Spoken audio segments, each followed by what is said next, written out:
Okay, let's see. Looks like we are live. Let me just confirm it.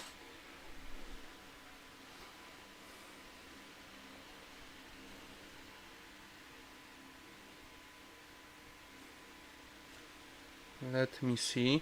Last time I didn't click the start live in all the places I had to, and in result I streamed for a few hours to absolutely no one. So this time let me triple check.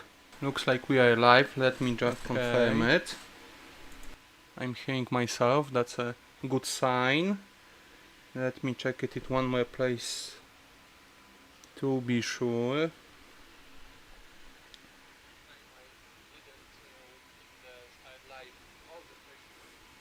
Okay, looks like everything works as it should.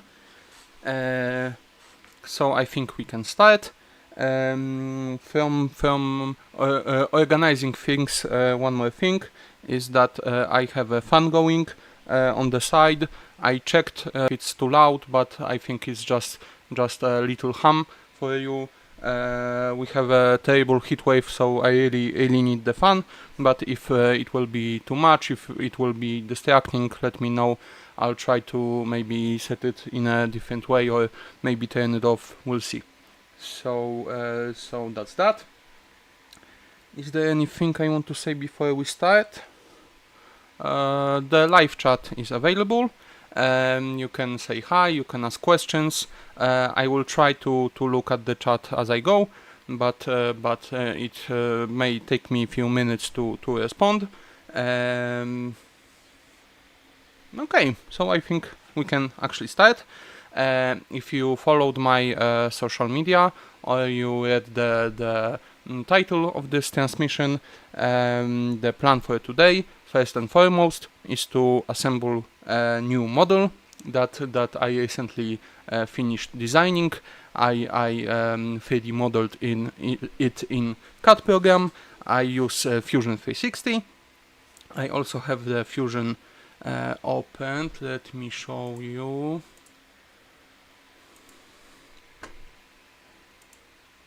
I have the model opened in Fusion. If I want to explain something, if I want to show you something, oh, it's lagging already.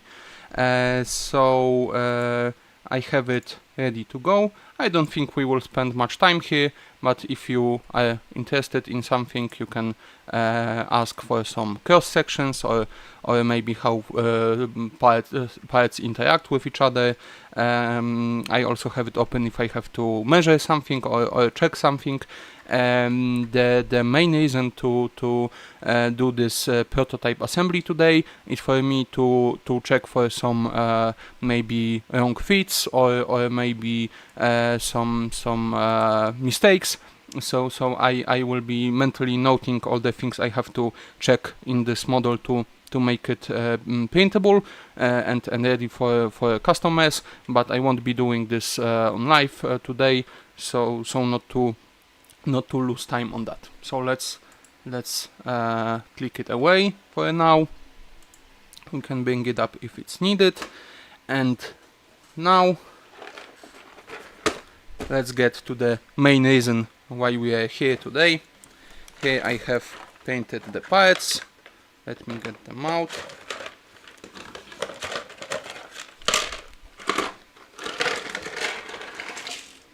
Let's make sure I don't lose anything. Okay, I think it's all. Let's set it to the side. This is our task for today. We have large parts, we have smaller parts. I hope I will be able to finish it all today. If not, I will see. If it's a lot, I might do a second part of the stream. If it's just few bits and bobs, I'll do it off camera. So we'll see how it actually goes and how much time it takes. But I would hope to finish it all today in one go. But we'll actually see. We have small parts, we have large parts. I prepared them a little. They will come like you see them here with the supports removed. But additionally to that, I also already sanded them just a little bit, especially on faces that that fit with each other. I did a little sanding. If supports didn't remove from somewhere very cleanly, I sanded them off as well. So if you see some sand marks on few parts and you wonder why they are the way they are, it's because I prepared the kit to be glued in. So I hope it will all go smoothly. What to say more? Oh, the other two topics I want to. Okay, something lagged in the program. I got worried. Anyway, the other two topics that I have prepared for today. One is update on the Z95 model. If some of you wonder why it's taking so long, why it's not completed, why I started working on something else, I'll also let you know how it looks with that project, but I'll do it a little later. And the third project I want to tell you today about is a little small sneak peek. I've been working on a 3D printed army for Confederacy of Independent Systems, and that's why I started working on the tank. So it's also a little related. And the project of the army will be more thoroughly covered in a different video. So just a few minutes on that to let you know.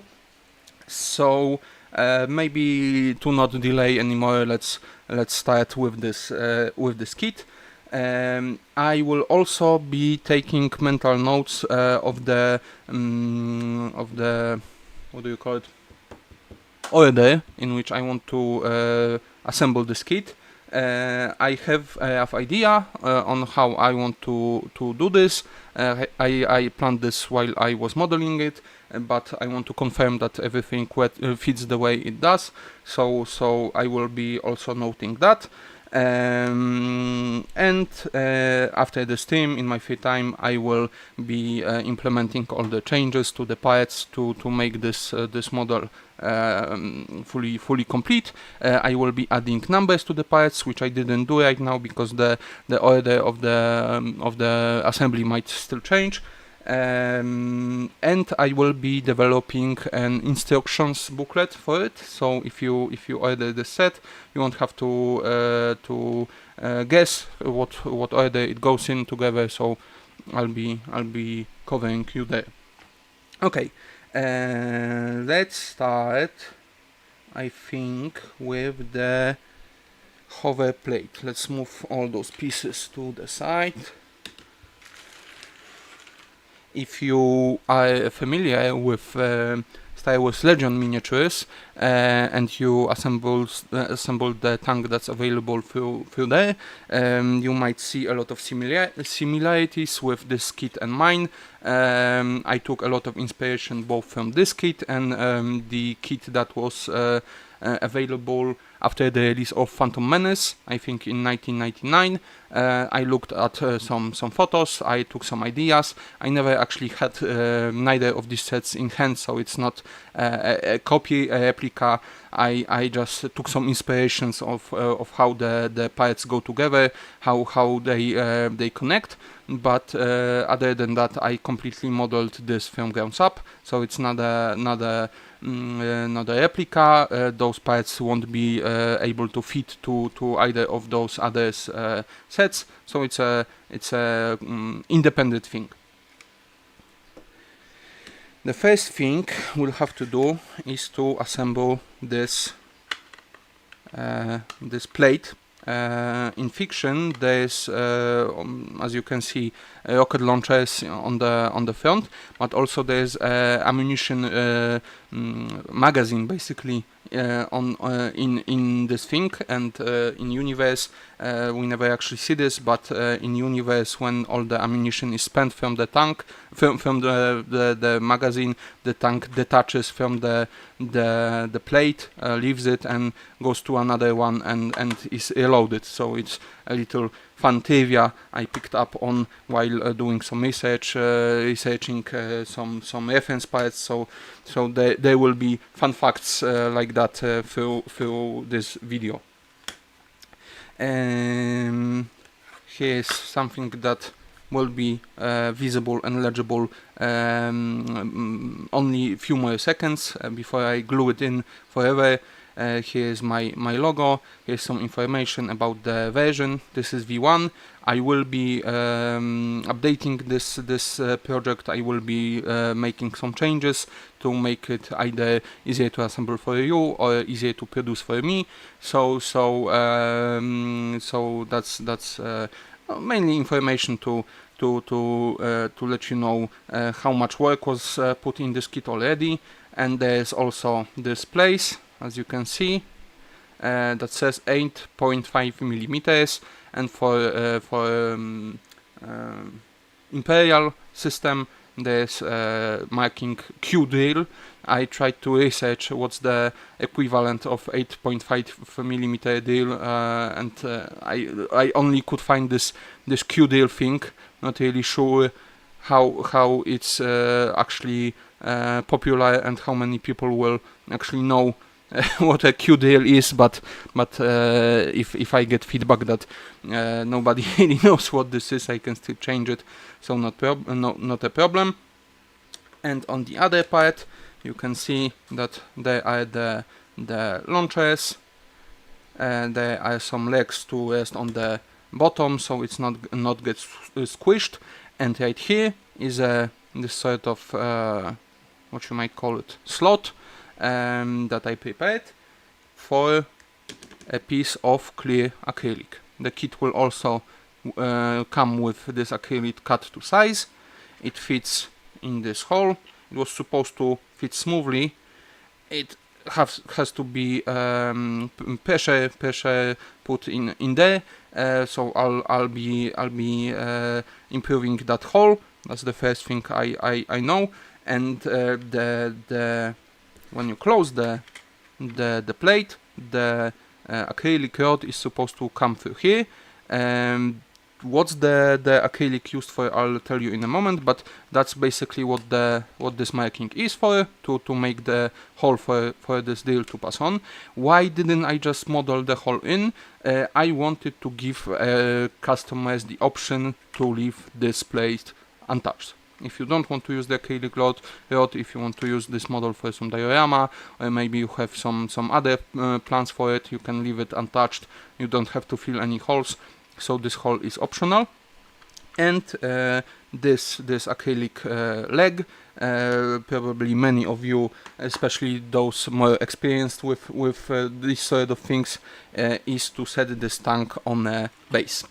The tank will come with a 150 mm base, so it's a pretty giant base by the standards of wargaming. Like I said, it's optional. You don't have to use it this way. You can maybe come up with your own base plate, so it's all okay. The plate is also modeled by me. It was printed on a FDM printer. I tried to print it all in one go, in one size, but I kept having problems with the side of the plate lifting up of the heating plate. So the solution I came up with was to split the base into 4 pieces. They are printed separately and they are glued together. So we have this nice base. It looks pretty ugly, but it will all be covered with glue and some sand, so it won't be visible. I will be also drilling a hole through this base and setting the rod in place, but I will not be doing this today, so we can set it onto the side. Also, I will not be gluing the rod in today to not mask it before painting. I will just leave it separate and glue it in after the tank is painted. Let me just see if we are still live, if everything works, and if it is, we can start.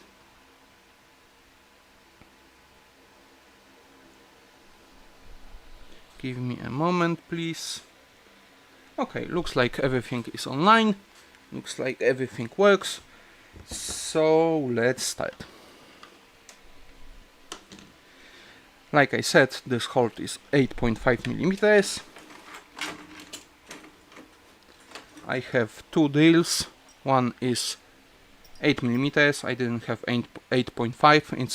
It's maybe not very standard size here, but you can definitely get it. But I'll try to make a hole little larger with 8 millimeter, which is a little more standard.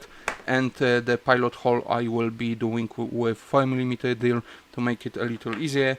I'm sure you can do it in one go with 8.5, but it may be a little easier not to damage the part, not to crack the resin, which can be a little brittle. By the way, this one and all the ones I will be making will be printed in ABS-like resin, so it's a little more bendy, a little more not as brittle, doesn't crack this easy, so it's a little better than standard resin, but still it can be cracked, it can be split, so you have to be a little careful. I have my drill.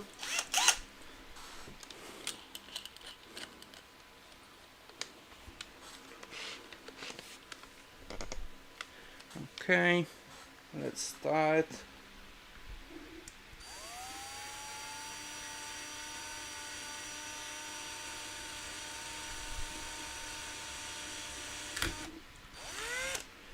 I know I obscured it completely, you didn't see anything, but I wanted to make it perpendicular. We have these nice little chips.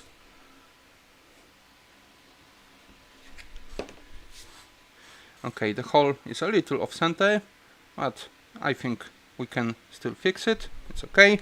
Let's switch to the bigger drill. Come on.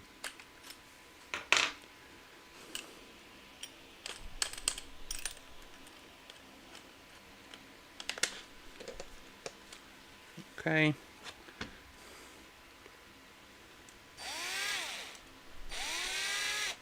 Maybe I'll do it this way again. It worked well.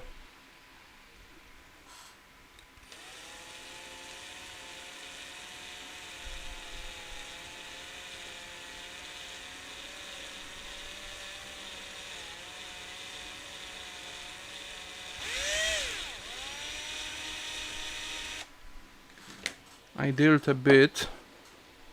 I think I'll go also a bit from the other side to not make a blowout on this thing. Easy there. And we are through. Not the most beautiful hole, but we got through.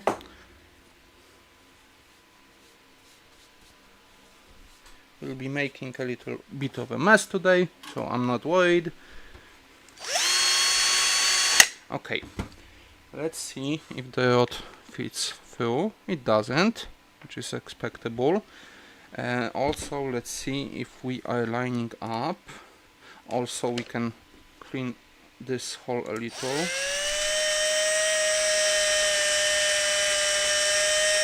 Not much, but some material came out, so it's good. Maybe it fits a little better now.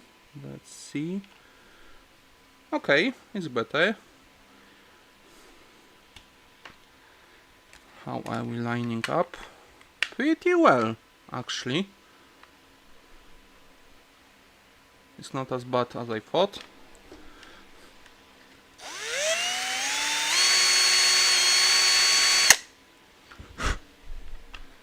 Okay, and now we'll try to enlarge the hole a little.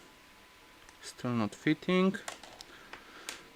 Let me see what we can do here.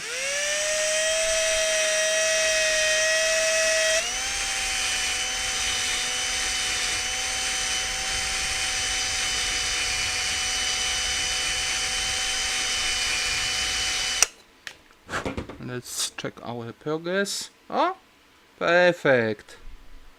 It just fits. It's very, very tight, so it's perfect.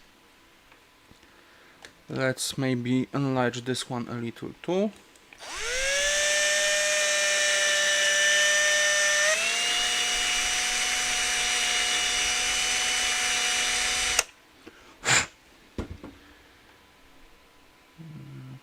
I keep looking at the acrylic rod because when I was cutting it, my tool skipped a little and it's scarred on one side, and I want to put this side inside of the resin so it's not visible.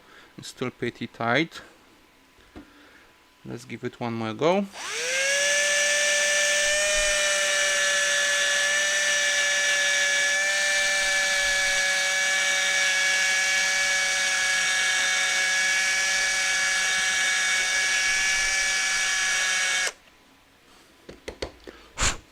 Let's see.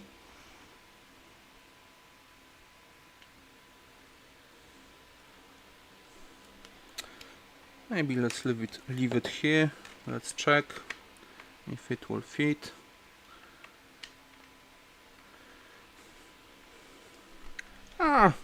It fits okay. I think if when I glue those two parts together, I'll clean it a little more. So let's set the drill off to the side for now. Okay, as for the gluing, the parts warped a little with the printing. It's something I'm still working on.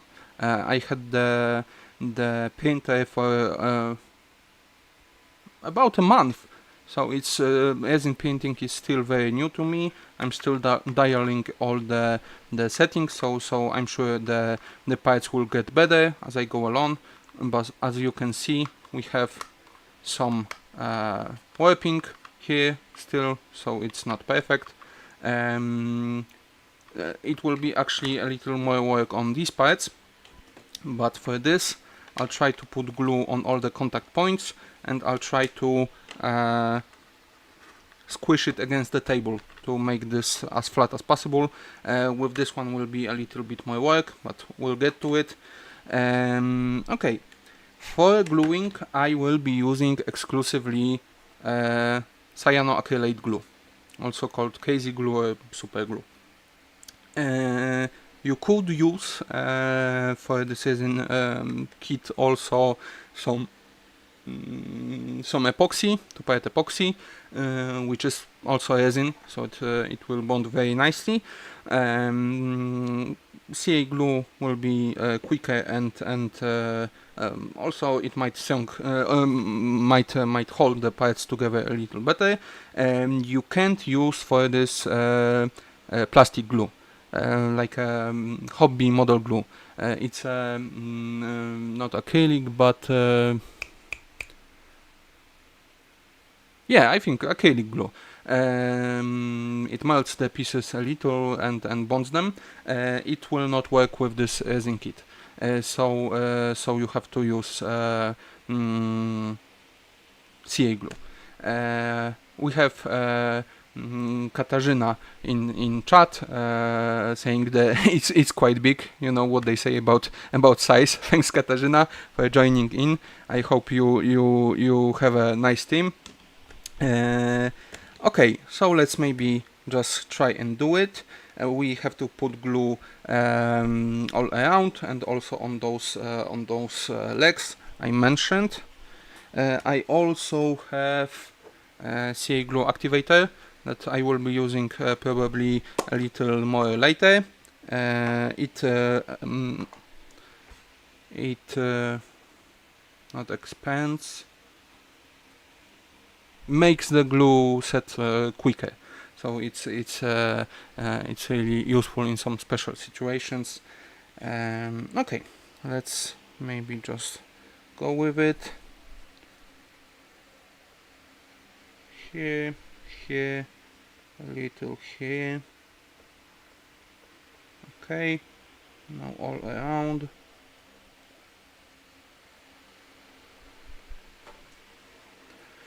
If the glue doesn't grab somewhere, I can still go from from the outside, so I'm not super worried. I will be trying not to glue the part to the table, so maybe let's preemptively wipe it from the sides a little. Oh, come on.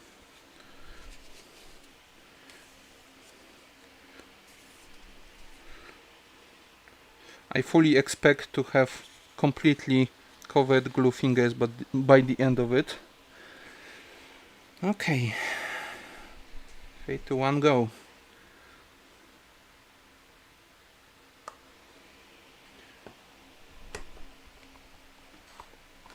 I think it's positioned well. I'll squeeze it for a moment. I can maybe... Ah, it already grabbed the table. Come on, stop it.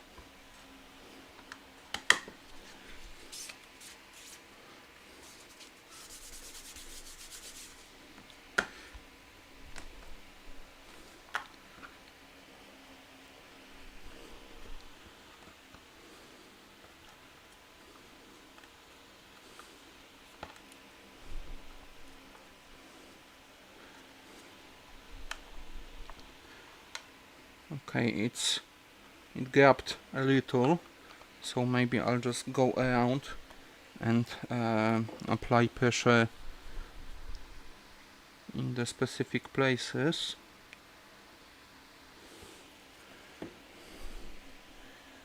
Okay.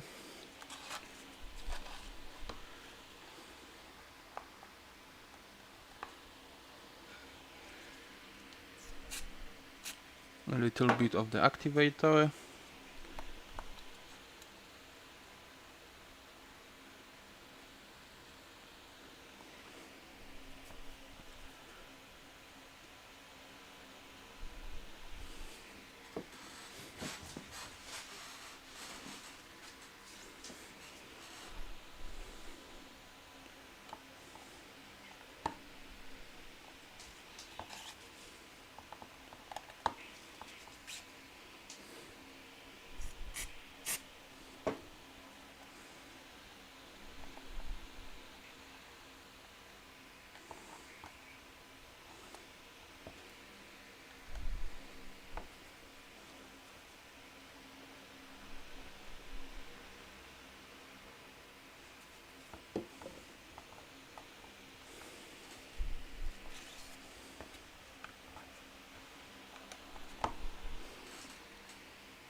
We'll have a gap right here, so I can't squeeze it any farther, but you know, it happens with model kits. You can fill it with putty. Like I mentioned, I will... Oh, I thought it got hot, but I don't think so. I will be working on those parts still. I might rearrange them a little differently. I might change the way they come together. So if it's truly not a great way for them to join, I will be changing it in the near future. That's also what I'm finding out from this process, seeing how the ideas I had while working on the computer actually work out in real life. You know, as they say, paper will take anything. You can design something, but it doesn't mean that it will work. So that's also good idea. Always it's good idea to play test and prototype anything you design and plan to produce, because even if you are very experienced in designing and production, there always are things you won't plan for.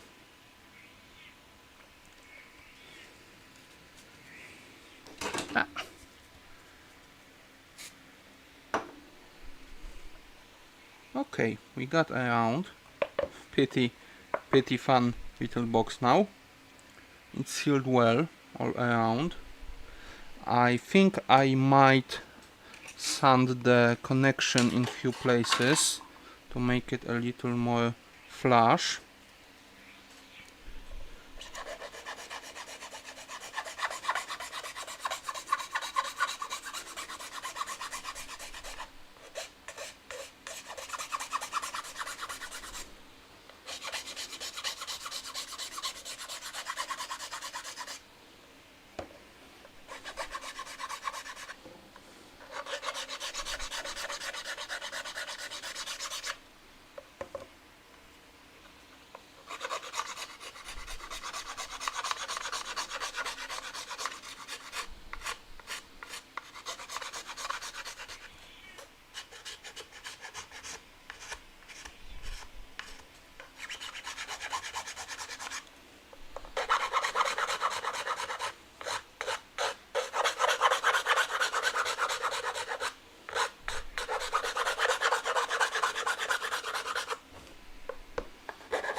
Okay, and already the connection line all around the edge already looks a lot better. So I think if you fill it with putty, it will be a very nice connection. It's on the bottom anyway, so it doesn't matter. But yeah, I will definitely have to do something with this connection. It doesn't really work the way I intended. Okay, let's check our rod, how it fits now. It has a little problem. Luckily nothing we can fix.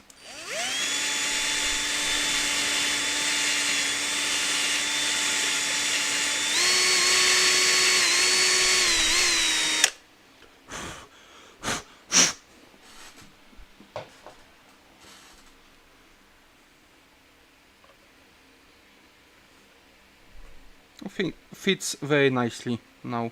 It can be put in easily, but it also doesn't wobble. It's a very nice connection.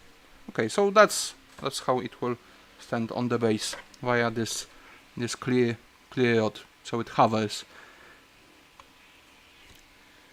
One last thing is to maybe put a little chamfer here, so it doesn't come off during painting. Painting, of course, not painting. Okay. So this hole actually worked out nicely. Happy with the hole. Also, sorry if you hear some excessive meowing. I have a senile cat here, which is 18 years old, almost completely blind, and he just goes around and meows. So now he wants to come on my lap. I didn't really invite him. Here he is. So he'll get bored and leave in a minute. So don't mind him. Okay, so the what do you call it? The base, the bottom of the tank is complete. Let me get so many files here. Which one do I want? I lost my file.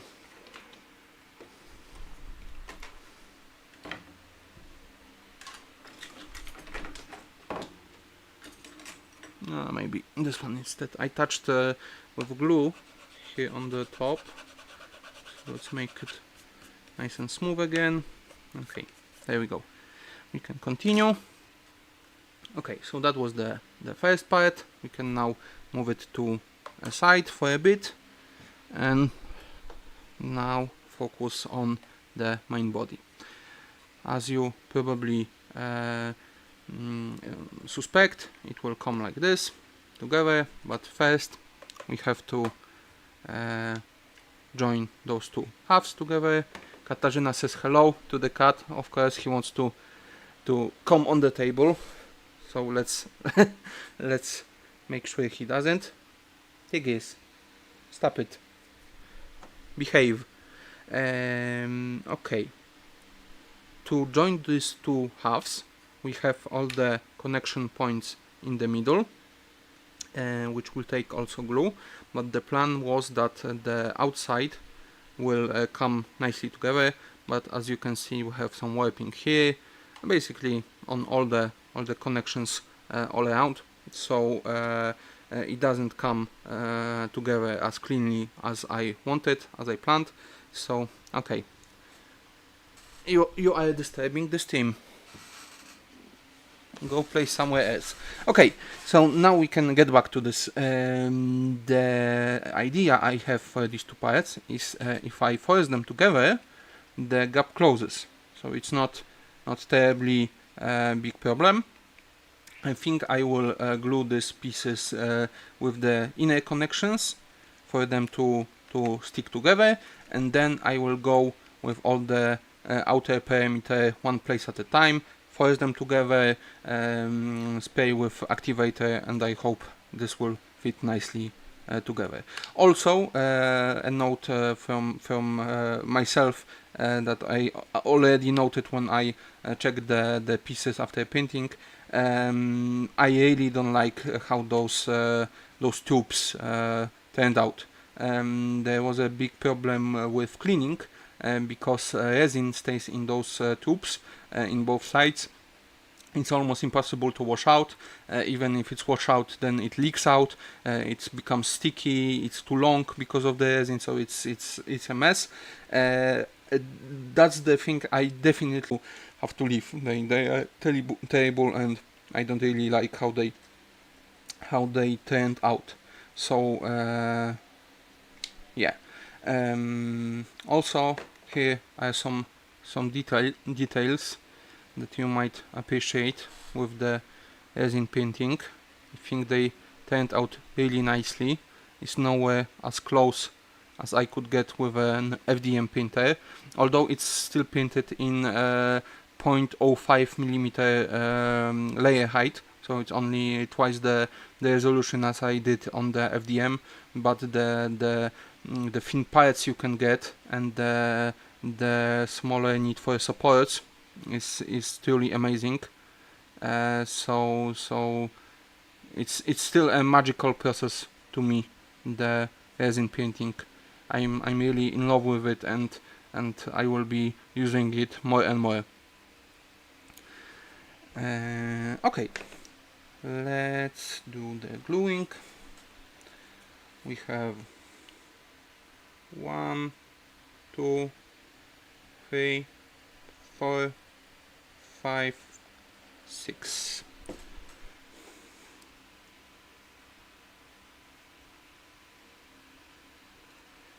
Okay, we have a little bit of squeeze out, but it's on the inside, so it's all okay.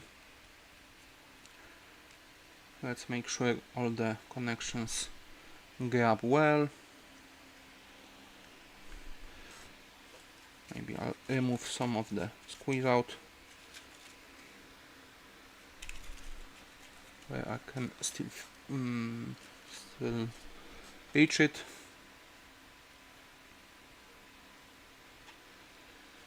Okay, I don't want to use the activator, because if I put it on the places that aren't glued yet, the glue I put later might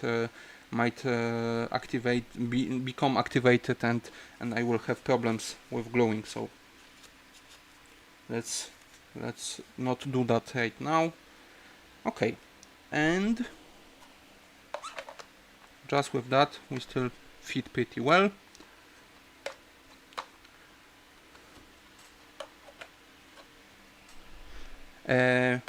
Here's the size of the tank. Katarzyna pointed that it's pretty big. I have few droids here for a comparison that are part of the army that I'm working on. We have B1 and B2, and they are to scale with this tank. So if you set them next to the tank, you can see it's a absolutely giant construction in scale, like this. So it's a really big model. It's 1/48 scale. So yeah, it's a okay. So now this is bonded pretty well.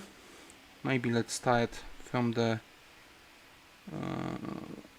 we can start here, doesn't really matter. And also you can see that these parts still squeeze, so we can bond them pretty nicely together.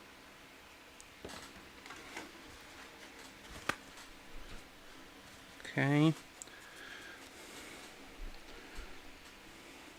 Oh, it stays together already, so it bonded nicely. Let's put the glue.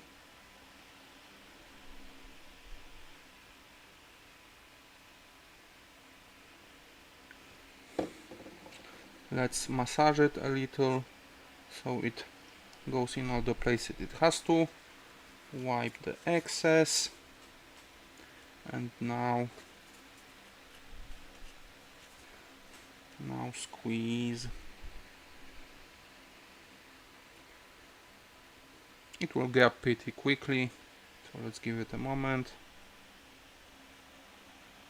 Okay, it did. And now,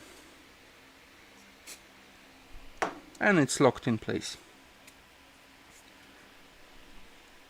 Pretty nice strong connection, doesn't bend anymore, so it was a success. Let's continue around the perimeter.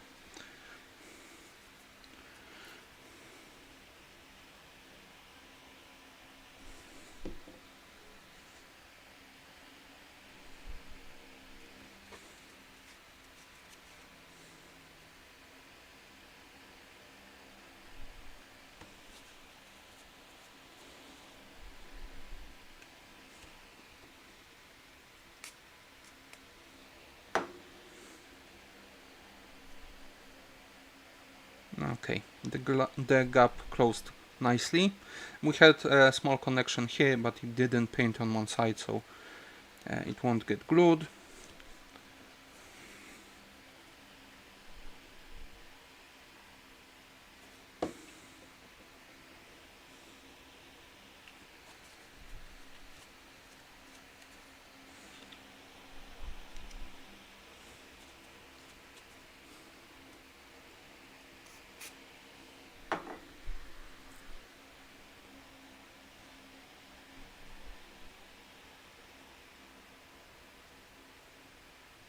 Small surface area here, so it stayed together, it's okay. We have connection here, but maybe we should go the other way. Oh no, it's okay. Here again you can see the play. So maybe let's bend it out of the way a little.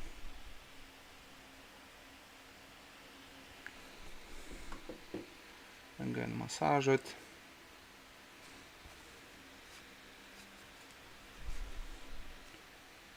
And squeeze.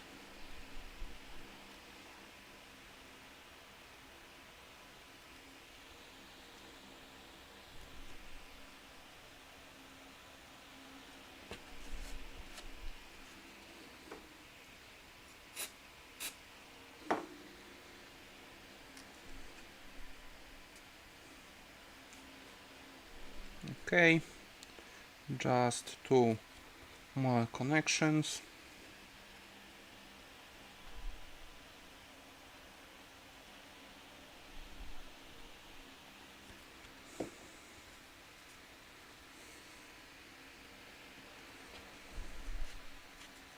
I found that the 3D printed resin, and I imagine standard resin too, like for casting, um, really well bonds with cyanoacrylate glue.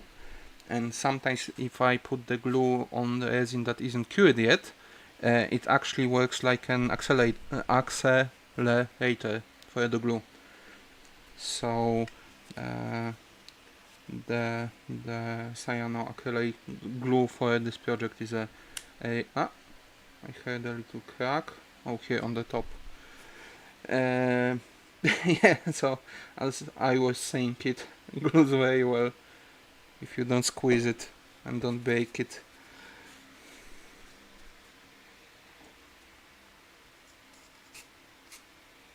Those cutouts will be filled with additional pieces, so they will reinforce those parts even more.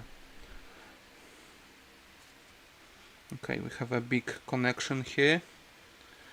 Let's see how well I can do this.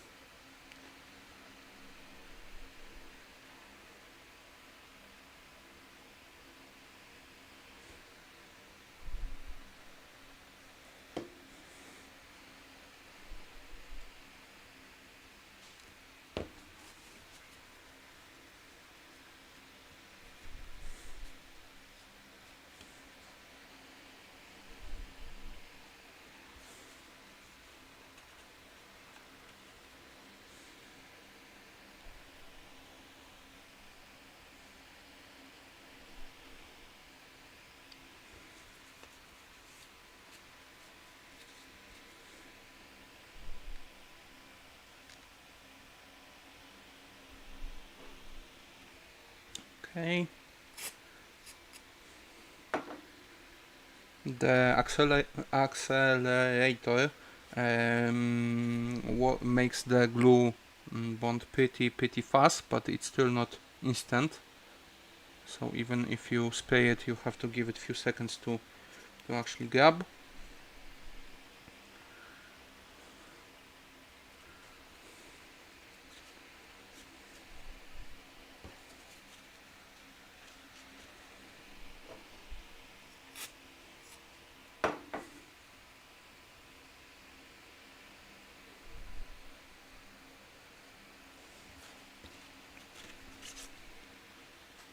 Really happy with how this gap closed. I wasn't really sure how well it will work, but we have a really minimal gap all around. Really happy with that. Let's just a little sand it to make it a little more flush and less noticeable. It's almost perfectly flat.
I've been very excited to finally assemble this model. I finished the modeling last weekend, but it was too late to paint all the pieces and then spend all this time assembling it. So I had to hold on to today. I was waiting the whole weekend, and I kept looking at the pieces at the box, wanting to assemble them, but I kept repeating, no, let's wait for the stream. And today is the day, so I'm really happy that I'm finally doing this. Okay, so here our two parts joined.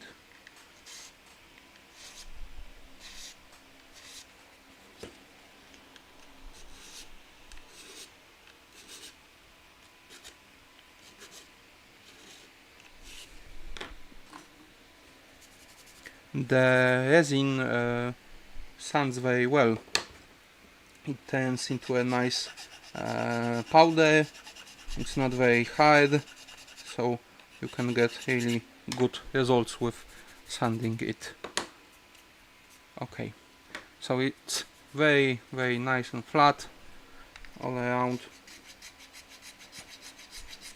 So despite the warping, we were able to make it look very nicely. Okay, that's awesome. Let's see how they fit together. Perfect. Maybe a little tight here or where? A little too tight.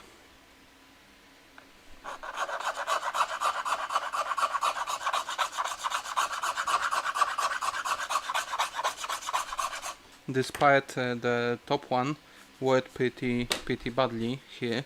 The surface is, as you can maybe see here, it's warped pretty badly. I changed the orientation of the paint and painted it again, but it turned out even worse. So it's actually the better one.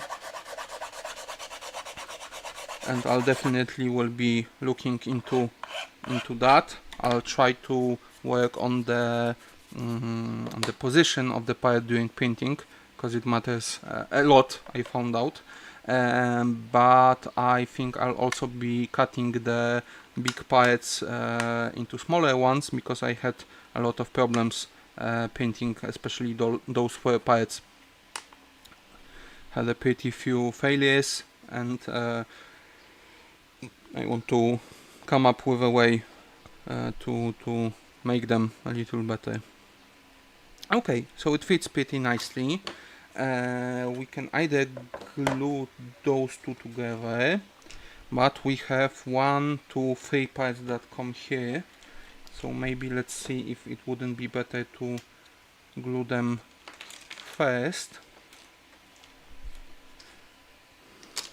Okay, so this part goes here, and it still fits pretty nicely, so it doesn't really need to go first. Okay, it fits very nicely. And this is the second one. It goes here. It requires some sanding. I was able to squeeze it in, but I don't want to put it by force to not split those connections. Even if they hold now, if we squeeze it in, it can crack later, maybe after the paint, and that would be really bad. And the third one is the main door, and it fits very nicely. So okay, so let's just deal with this one part.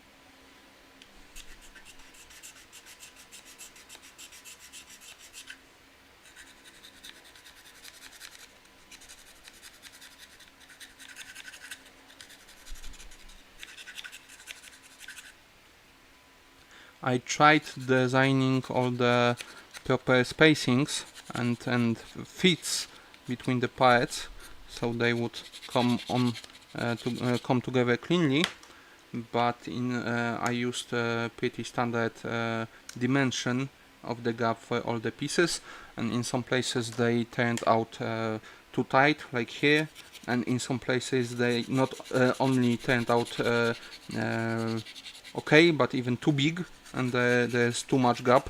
So whether it's caused by shape of the parts and resin shrinking differently, or maybe by the positioning of the parts on the plate, whatever the case is, but this sort of cleanup and a little sanding will be always necessary.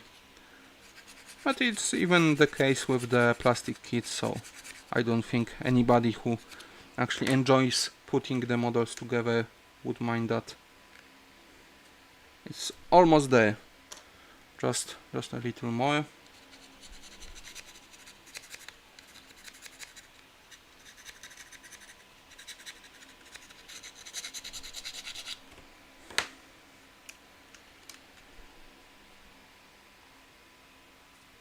Maybe let's flatten this part a little.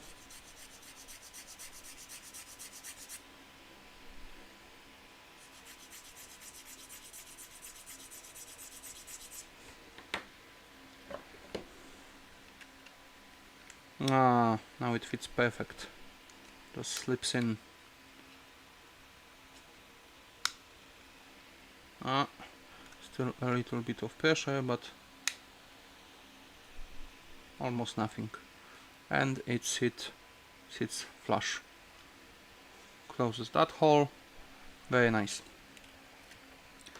Okay, so I'm actually wondering which order would be best. If we glue these together, we have a bigger assembly to operate, and if we glue this first, we close it, which might not actually be a problem.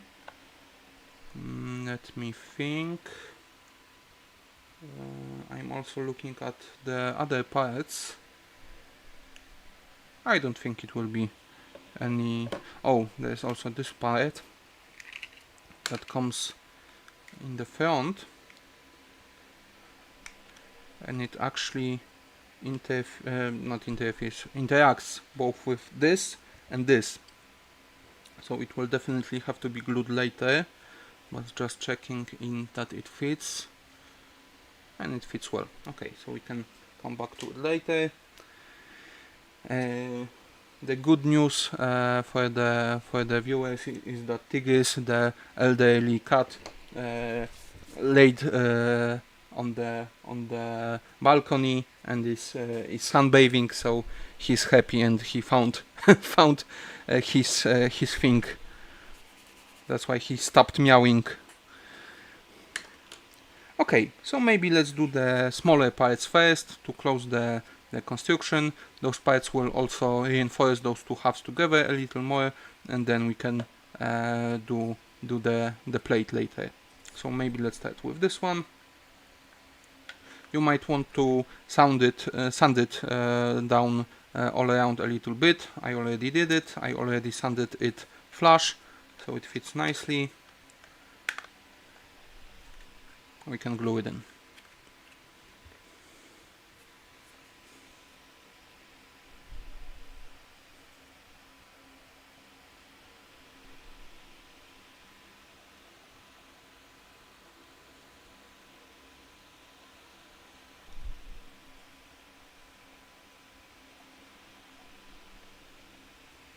Okay.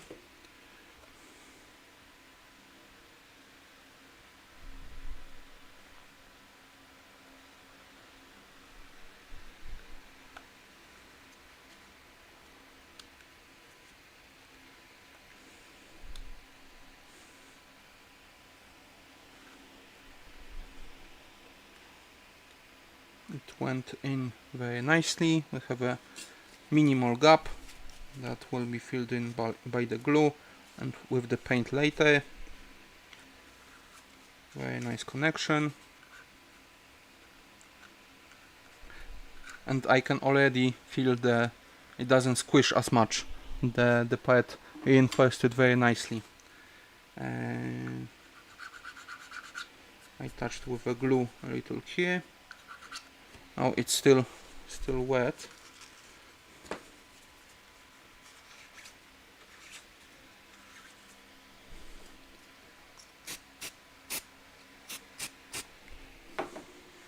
The activator is like a spray bottle for your cat. It's like, stop it, stop gluing, don't do it.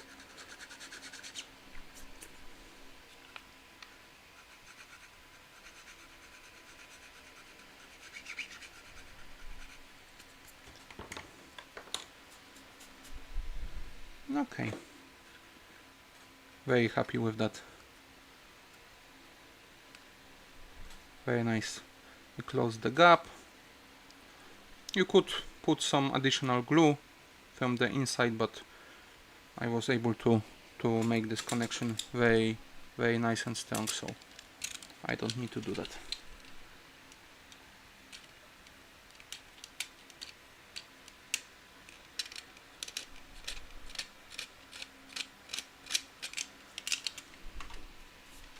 Okay, nice. Let me just quickly check that the steam is going well, that nothing disconnected. We have already an hour behind us, so it's a pretty nice pace we have. Okay, looks like everything is online. We can continue. Okay, so maybe now let's do the main door, a hatch.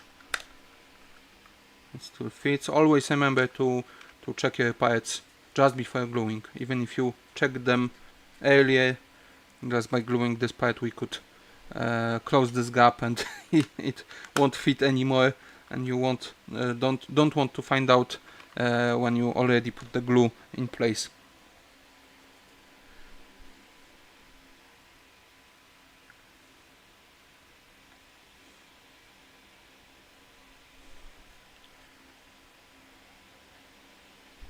Okay, very nice fat bead of glue.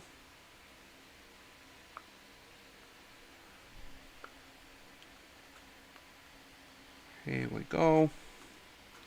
Maybe a little too big of a bead. We have some squeeze out. I think we can't manage though. Very nice. Very nice. Really happy with how it's going. It's my first model that I made, and I was a little nervous if it will work out, but it's going very nicely together, so I'm very happy with it.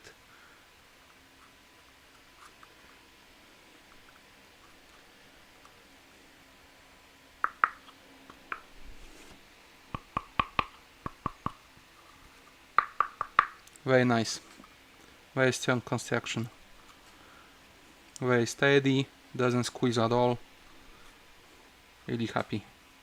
Okay, and now this one, does it still fit?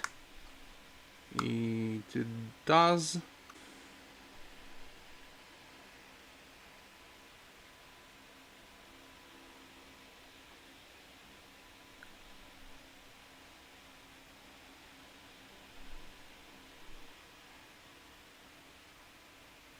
Of course, I put it on my fingers.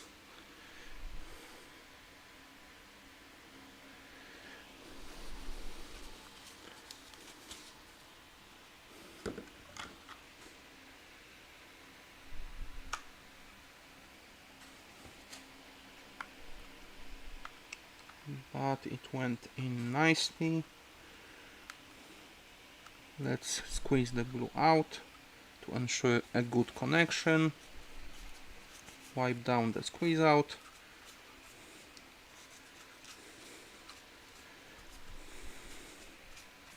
Very nice.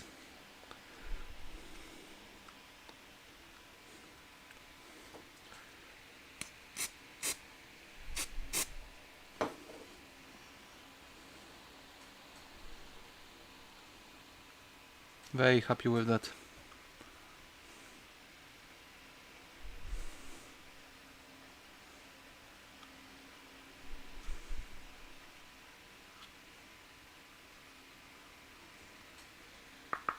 Okay, so maybe let's do a pause on that. Before I forget, let's maybe tackle one of the topics I promised you. Let's maybe talk about the Z95. If you follow my social media, you might have seen for a very long time, I think it's like 10 or 11 months now, so pretty long time, I was working on Z95 Headhunter model in the very similar style to this tank. It's a starfighter, and I started it modeling before I got the resin printer. I finished it. It's like 99% finished. I just need to put few more hours into it to complete the design. I also even started painting the pieces. I have most of the pieces already painted, some additional small parts. Here's the main hull, or what would you call it? Like the body of the plane. These would come together. On bottom will be this. There's a middle section somewhere also. Where's the middle section? Wait, we have this one, this one. Yeah, we need also one more section. Maybe it's in the buggies. Oh, I think it might be one of the parts that I'm still working on, so I didn't print it because there's a risk that there will be changes to it. But anyway, we would have 3 parts on the bottom. I have 2 of them. Middle one, like that. 2 parts on the top, and on the back here there are also some additional pieces, like that. The wings come out of here. We have the wings right here, pretty big pieces. They would join in the middle via this part. This one is I think right, so like that. This would go like that. You can see it's a pretty nice construction with many parts to it. I had a little different philosophy back then, and as you can see, it's very a project in very advanced stage. It's almost finished. Not this one. This one. Yeah, here we have engines.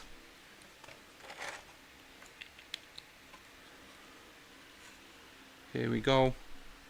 So as you can see, it's almost ready kit, but all these pieces are printed on FDM printer. As you can see, there are the layer lines that I speak of. And camera is trying to save me, not showing this mess. It's both cheaper to produce, but I also didn't have the option to resin print this back then, so it is what it is. I plan to print few pieces on the resin printer, the most the finest details, like cockpit and some other stuff, little tiny parts. But it was supposed to be mainly printed on a FDM printer. Here you have the canopy. So it's yeah, and the issue that arose is that I bought the resin printer, and now there's a question if I should print this kit as I intended in FDM, or maybe switch to a resin printer. So Now, in addition to the few hours I already have to put into this, I also have to rethink the entire approach to this kit. So it's even more on hold right now. I'll definitely will be finishing it someday, but I was able to finish this one quicker. The another difference between those kits, in addition to the technology that they are produced with, is that with the Headhunter, when I started modeling, which was also many month process, the idea was to make these parts look completely like injection molded pieces. So there are no overhangs, they can be closed in molds, they have minimal thickness all around, they don't get too thick or too thin, so they are supposed to be identical to injection molded pieces. The only difference that they actually aren't, they are 3D printed, but the idea was to make this kit as legit as possible. Like 80% in, I encountered some problems with joining the pieces together. The way I intended it was too thin, it didn't work well, so in the end I did a small overhangs, so you can't actually injection mold these parts right now. But also the problem with the thin connection pieces was that the FDM printer wasn't able to produce these pieces, which resin printer or injection molding machine would. So it's also was a little dictated by the technology I was using, not just by my whim. And the idea was to make this identical to legit kit you would get. So for example here, this additional piece that goes in here, this frame, is a separate piece.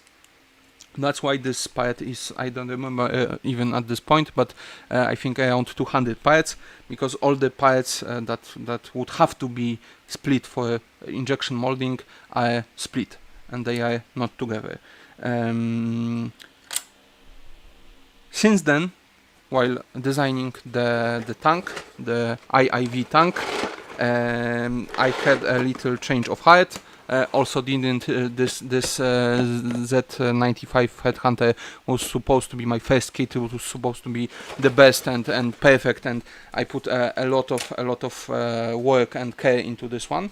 But when I was working on the tank, it was just supposed to be a quick little project, which is actually funny how it came together.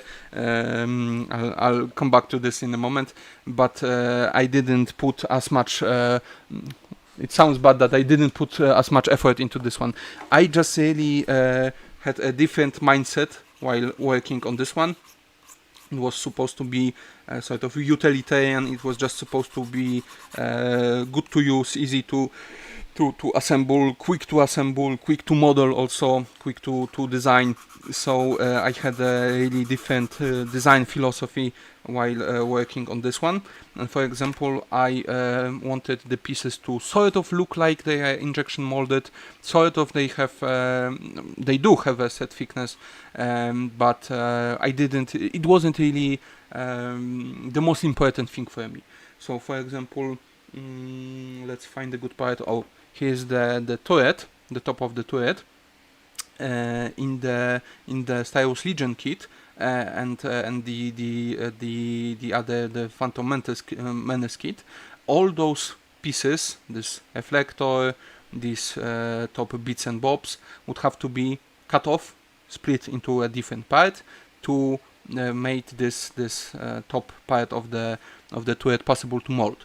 You can't have any overhangs, which this reflector does, so the reflector has to be clamped in a mold this way, like this, and this part is clamped this way, so you can't mold them together, and all these sort of different rules that you have for injection molding, and I just didn't bother with any of this with this kit. I knew that it wouldn't be injection molded. I just wanted the parts to feel like that, but I didn't really need to make them. So for example, those handles, they have this overhang here, so if this top, this main body piece, this half is molded from the top, you can't really do those handles this way, so they would have to be again split into a different part and glued on. So I really didn't bother with all these things. Also to this design philosophy came my personal preference when assembling the kits. I really hate that you have few big different parts and then you have these lots of little tiny bobs that you can't even see or grab or glue in place. So I didn't bother to split all those parts into different pieces, because I don't really don't like really work on so small pieces. So I make all the pieces reasonable size. Even the smallest ones are pretty big, pretty large. So it's a different type of kit, different philosophy altogether. So that's why I was able to finish this one in 1.5 months, and the other one is still on hold after 10 or 11 months. So that's the whole backstory behind it. We have new people joining in. Hello, Dacolaber. I hope I pronounced it correctly, or at least close enough. Thank you for saying it's cool. Have a nice team. I'm done talking now for a bit, so let's get back to work. Okay, so now we have this front hatch that, like I mentioned, attaches to both the bottom and the main body. So I think this will be the next step after we join these two together. They fit very nicely. There's a little bit of squeeze, but that makes them not wobble. We have a pretty big gap here where the warping was, but it's very easy to fill with the putty and sand it smooth. So I think we can go through with this next step.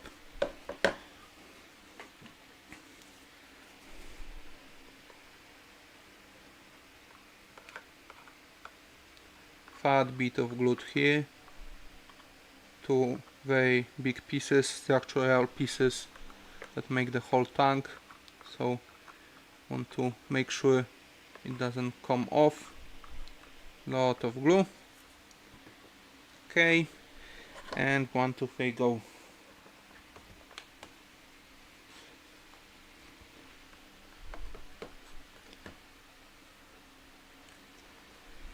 Okay, nice. We have quite a bit of a squeeze out, but that's okay. We'll wipe it down and it will close the hole.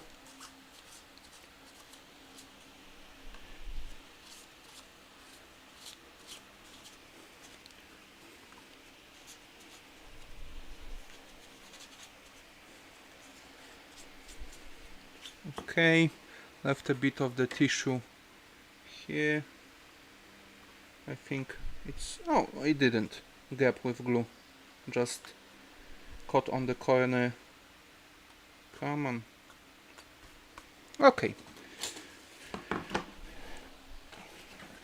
no squeeze out anymore. Let's make sure it's all cleaned up. Very nice.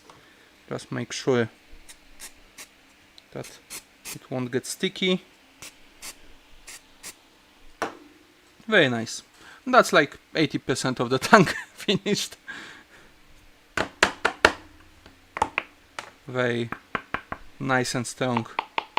Very happy with that.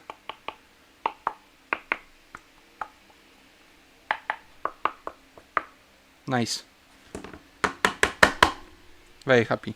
We can try it against the base. Nice. That's how it will float on the leg. It's a little back heavy, but the leg will hold it fine. Okay, so now we have this little spoon.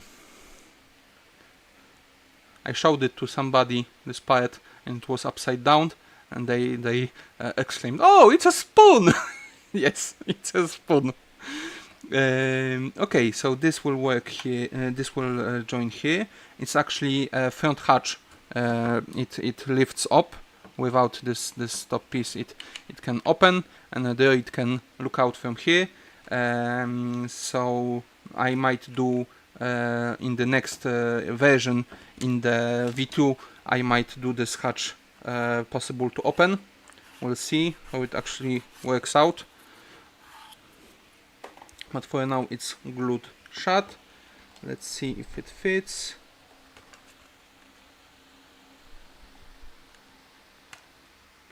Yeah, it does. We can glue it in place. No need to sand anything. Okay, we need to put glue here around, and I think here on the bottom. Okay, let's do it this way. So let's start here.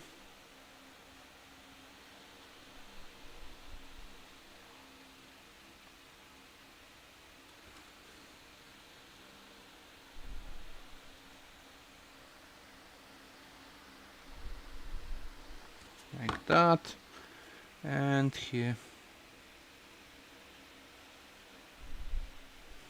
Okay, and now quickly set it in place.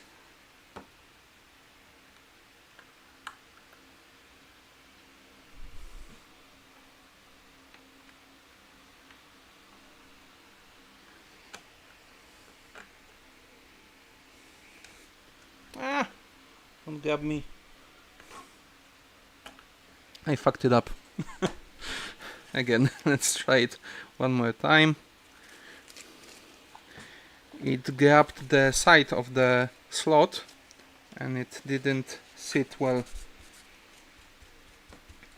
So let's do that again.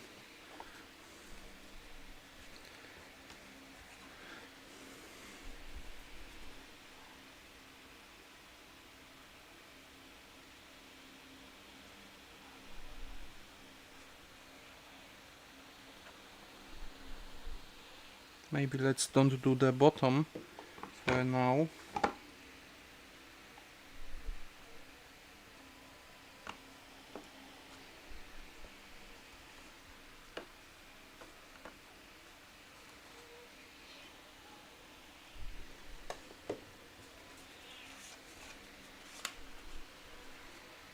And now let's do the bottom pretty quick.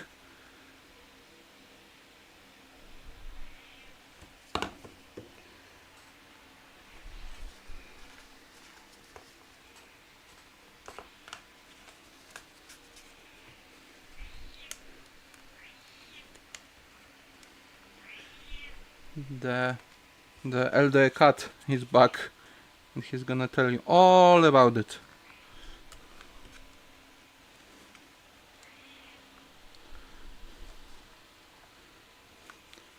Grumpy old man.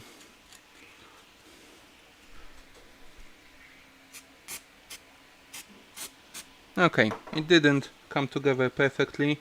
I fucked it up a bit, but it sits okay. I will be able to sand it flush, so it's okay.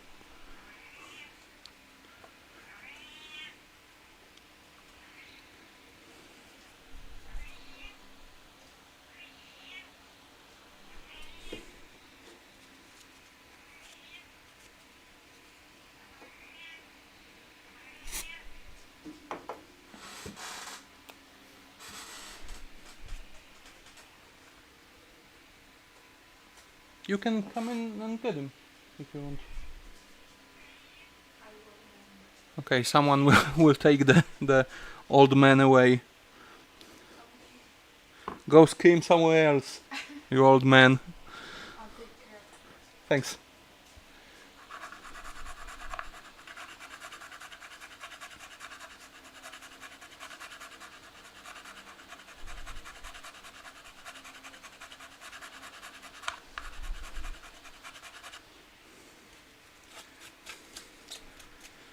The problem with the elder cat is that sometimes he wants something, but he's not really sure what he wants.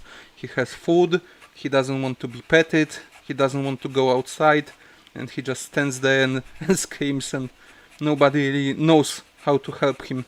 So sometimes we just let him stand there and scream. But he's very happy here. He's very, very loved.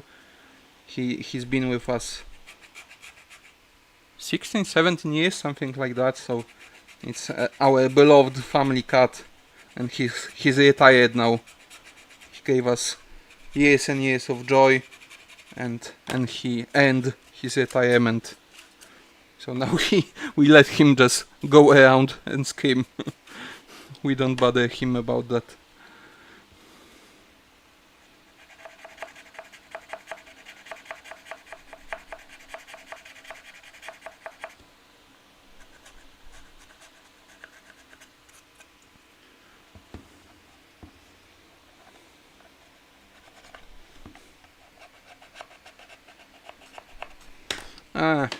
That's good enough. I think I'll clean it even more before painting. I will be doing the gap filling, still some sanding, so let's leave it for now. It's good enough. I could have really glued this part in better, but it's not terrible, not ruined. It's okay. Okay, everything's closed here. Very nice. At the bottom as well. Okay, so what do we have next? We have turret, which we'll leave for later. Here we have the barrel. Those are the turret parts. Here's the turret hatch. Turret. Okay, so now we have two sets of side guns, and we still have some details from the engine. That's at the bottom. In this section we have those two tubes with additional hoses, and they go in here like that. This one here, this one here. Pretty nice. If you would like to pick up all these details, you could leave those unassembled, but I won't be bothering this much with painting this kit, so I don't think I have to do this. So let's go through with it.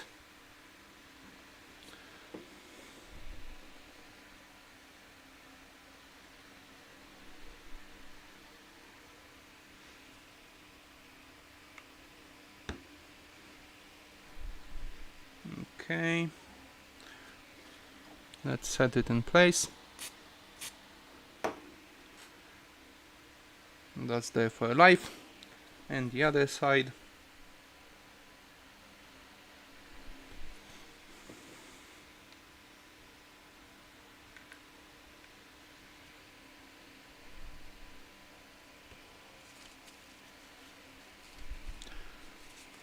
I was a little too generous with the glue, but we can wipe it down and lock in place. That's how it looks, and this section is also complete. So the bottom and the back side is all complete. Almost the entire body is. The thing that's left to do on the body itself, excluding the turret, as two pairs of side guns. Okay, maybe let's do this later. Here we have those two parts. They are not they are symmetrical. They are mirrored. So if parts are mirrored, are they symmetrical? Yeah, I think so. They don't have to be the same. Symmetrical is two sides, right? Not really sure. So you have to check first how they go together. The other guns I put a little more effort into making sure that you can't put them the wrong way. here it's not really that obvious, but yeah, they fit only one way. It doesn't really fit both to the slot and on the horn at the same time. You have to do either one, but on this side they nicely fit. So let's not confuse them. This one later, this one first, and I want to put the glue on the gun itself.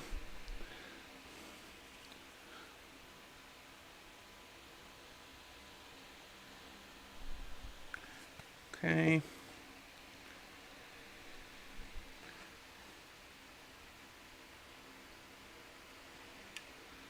And damn it. I squeezed too hard and it popped off. It was so clean, so nice, and then I god damn it.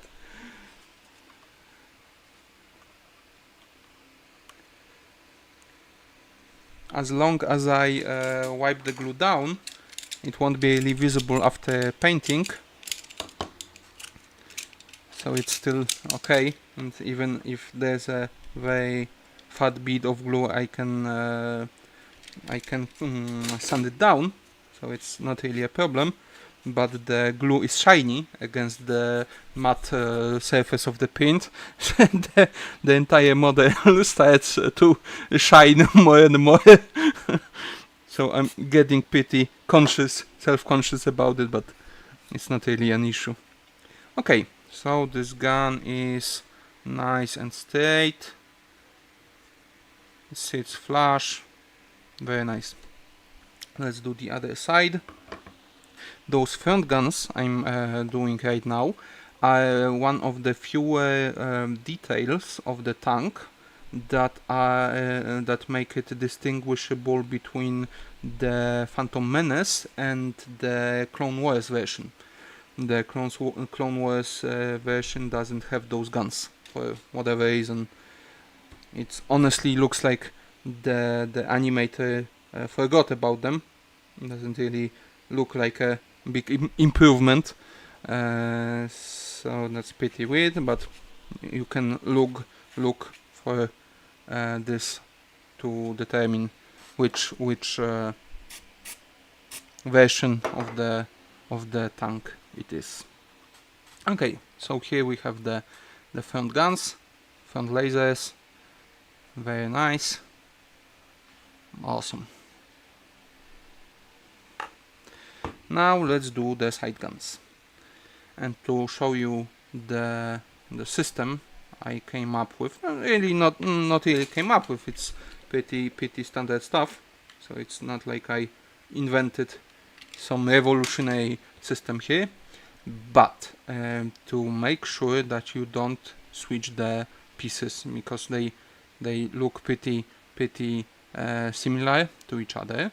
First thing is those knobs, and on the parts you are supposed to put the little extensions on, you also have the cutouts, and the cutouts alone make sure that you can't really put them on the other side because they don't line up. I don't know if you will be able to see them, maybe a little. I moved them apart. One is lower and one is higher. So even if you switch the sides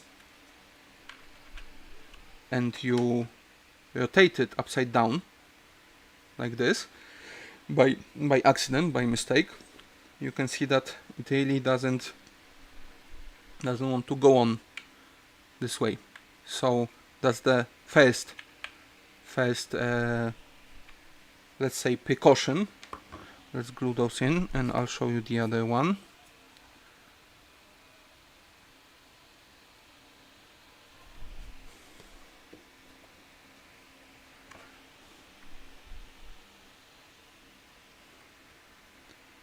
Very nice flush, just a little bit of squeeze out on the bottom.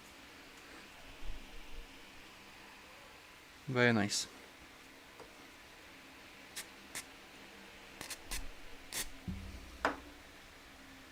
Okay, the other side.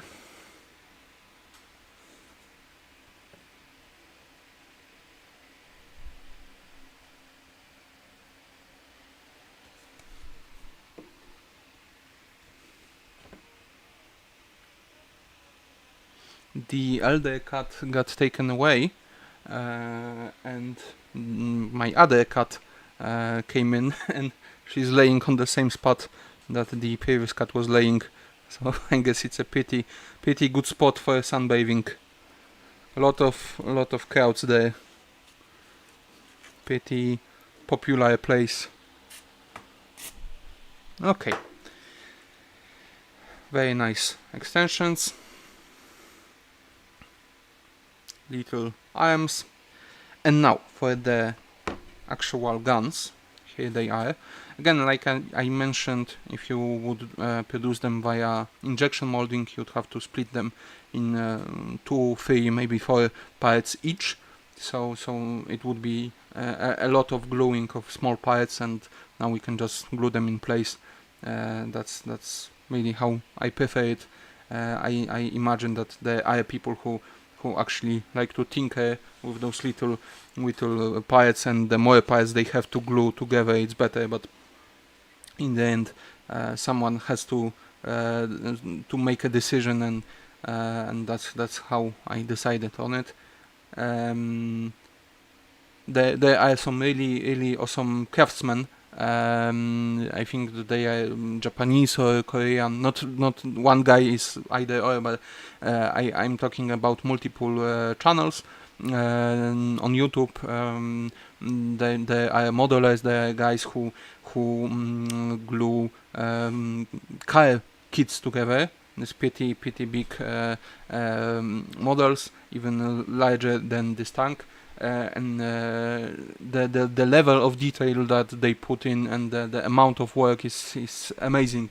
It's pretty standard for them to take a part, say that it's not accurate, cut off half of it, and remake it with some plastic and some putty. So it's pretty amazing stuff. They built for the sets entire engines from scratch. So I imagine there are people who love those little parts, but in the end, here it's better for printing, better for assembly. It's just this sort of a kit. Anyway, coming back to the precaution system I told you about. Here are the guns, and they are again mirror versions of each other, and they could be switched. So the pegs that they rotate on are designed in such a way that one is clearly bigger diameter than the other. So when you have a small hole and a bigger peg, you can't put it in.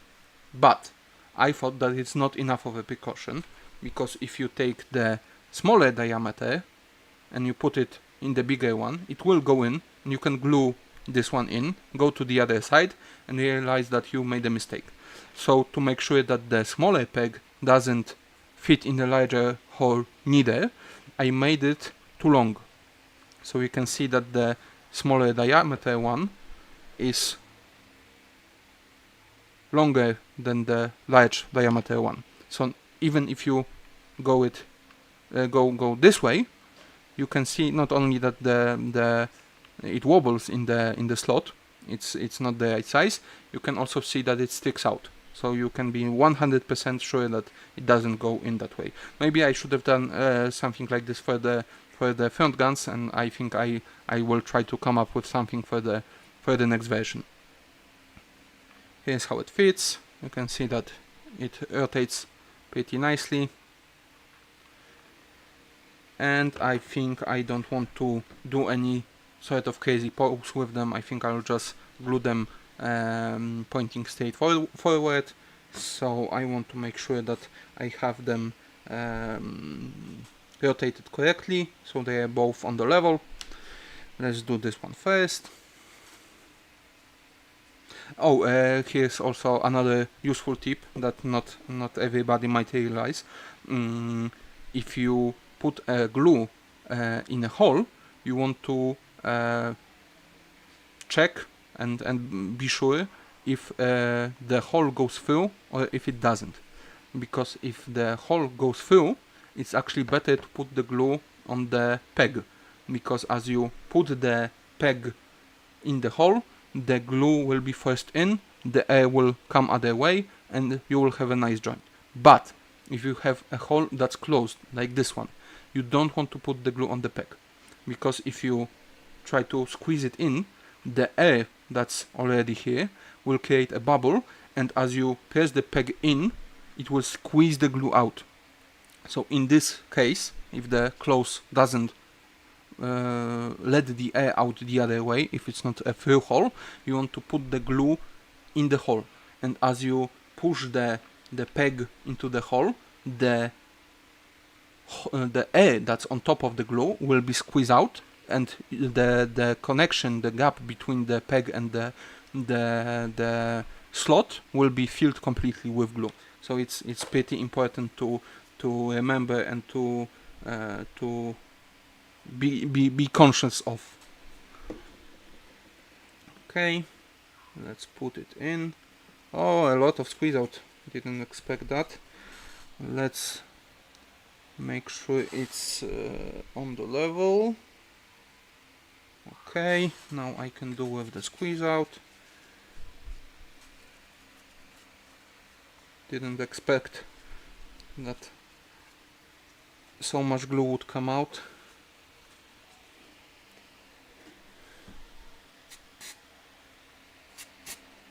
Okay, very nice.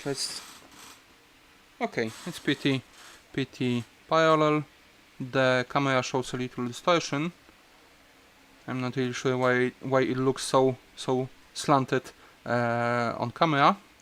Maybe it's perspective, maybe I'm not sure. But I'm setting it against the table, and I'm looking in this plane, and it's pretty level, pretty nice. Also, those guns rotate in universe, so it's not a problem if they're a little slanted. They might be just in the middle of rotating, so it's perfectly fine. Here's the second one.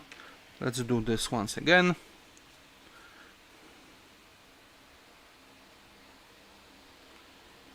Okay.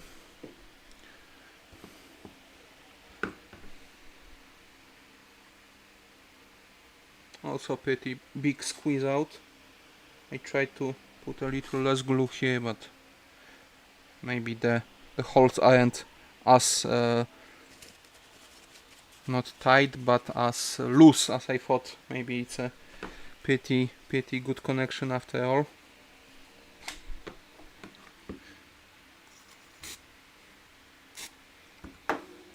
Okay, they look very nice, very straight, as you can see. Very happy with it, with those guns and the model. Very excited. Those are pretty thin, and you have to be careful to not snap them off. But again, the ABS like resin gives them a little bend. I will not be stress testing them, but I bended some support that are pretty similar diameter to those guns and those rangefinders, and they bend very nicely. So even if it drops, there's a big chance that it wouldn't snap off. Okay, the body is complete. The last thing to complete is the turret. I will not be gluing or maybe I will. I remember changing my mind on that at one point, but I'm not really sure what I landed on.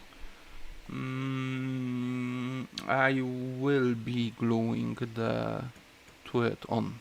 I think so. Let me just think about it a little more. Either way, we have to start on the turret separately, so it doesn't really matter. It will not be movable either way. I'm not really a big fan of magnetized models or movable models. I think it scratches the paint. I think it makes the models a little bit more like action figures. I know it's pretty trendy to make your models have magnetic weapons options and by extension have those connections movable. Some people make the turrets rotatable and movable. I'm not really a big fan of that. Okay, so let's. Oh, it stands pretty well. There will be a turret here, so it will be a little more back heavy, but it's not terrible. Okay, let's set this guy off to the side for now, and here we have the rest of the pieces. Here we have two halves of the turret, barrel, the hatch, and the body of the turret. One thing to mention is the body comes with two of these sides, and I had some of the you can say partial failure of the paint. If you see those two pieces, one of them is missing a section, but the section actually did paint and paint pretty well. It goes on like this. It's a little warped, but it's a pretty big piece. It was just bent out of the way. There was some separation between the layers. It was a little bent out of the way, so I snapped it off, cleaned the both pieces, and I will be gluing this part on. I really didn't see a point of repainting the piece for a prototype. It's not really necessary. So I will be gluing this off so it looks pretty nicely. But of course, again, for the kit, I will be solving this issue, whether by repositioning the piece in the printer, or maybe slicing it. I'll think of something. So that's one difference that you won't have to deal with. Okay, so first we have to glue both halves of the turret. They go together like this. As you can see, I already did some sanding here. I cleaned this connection on both pieces, as well on the front. It wasn't really terrible. The edge was a little ragged from the supports, but it was fine. I will glue these parts together, sand it a little more, and again I will be looking into the printer so it fits even better. Okay, so where do I? Oh no! I was about to make a really big mistake. The cradle of the gun, the body, have pegs that fit in the between those parts of those two halves of the turret, as you can see here. So if I were to glue it together, I wouldn't be able to put the cradle in. So it's actually a really important thing to do the cradle first. So actually we'll start with this. That's why I do this. I knew it. I designed it this way, but that's why you need written instruction to not make a mistake. Okay, so here we have two halves. As you can see, I experimented. I did a little different joining system than I did with the body. It would work fine, although you'd need one or two more of those teeth, and they are a little too loose, so those pieces slide against each other. So there's a room for improvement, but I might do something like this for the body, only in larger scale. It's one of the contenders. I have few different ideas for it. I'm not really sure what I will land on. And the tubes I did already iron table. As you can see, it's still able to be assembled, so I'll take my time thinking about it, planning for it, and we'll see what will land on. Okay, I aligned them, they are nice and straight. Tiny squeeze out.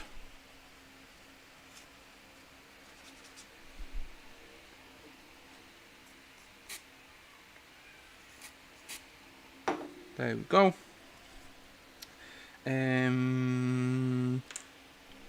I think I have to put the barrel in first because the top plate overlaps with the barrel a little. That's what I remember from the model, but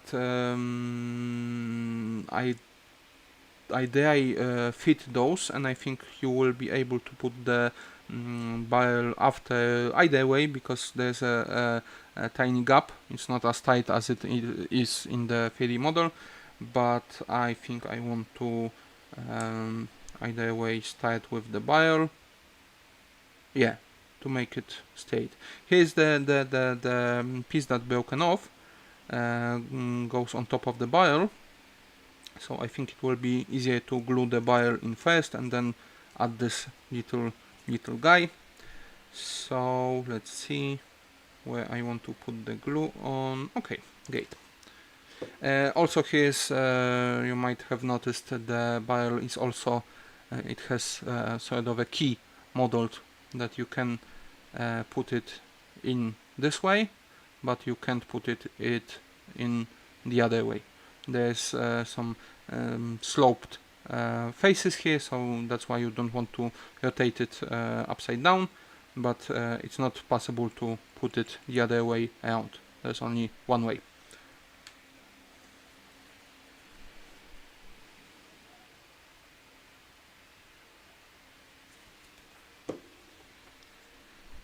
There we go. And to make it straight, very nice.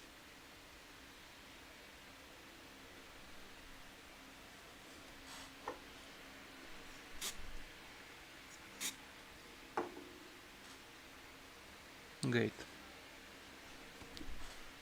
Ooh.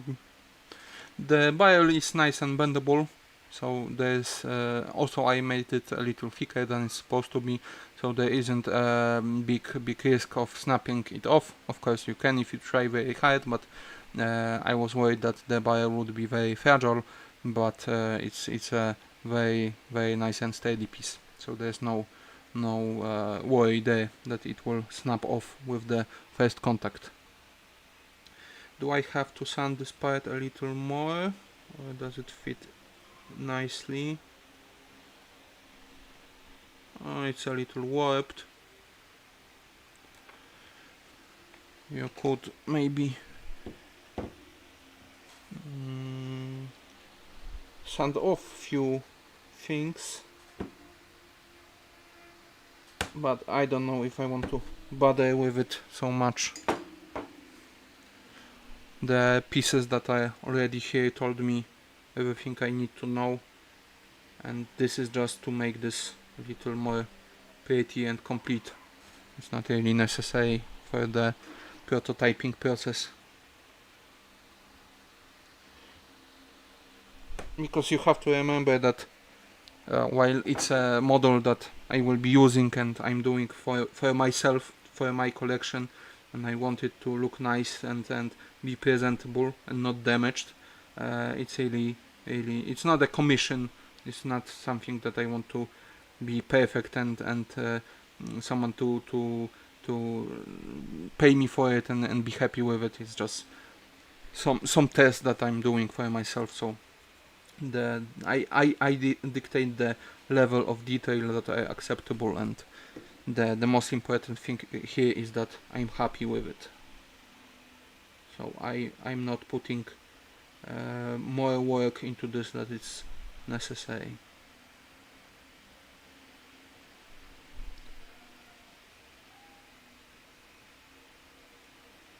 Okay.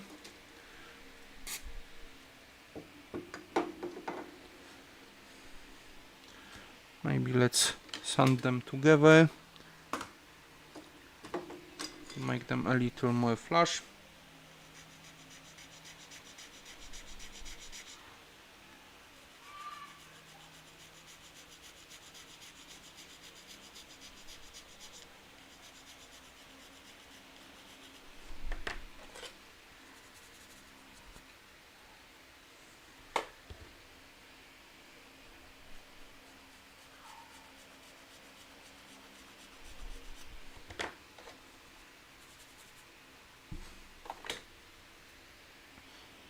That's good enough.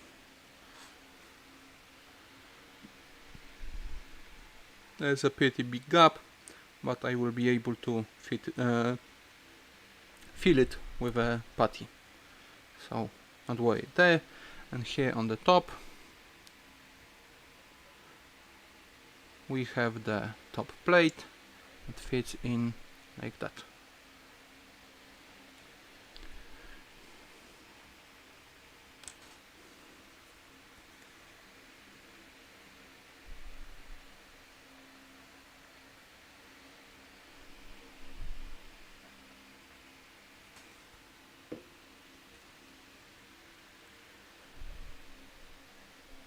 It not locks in, but registers against the back, so I want to put it this way.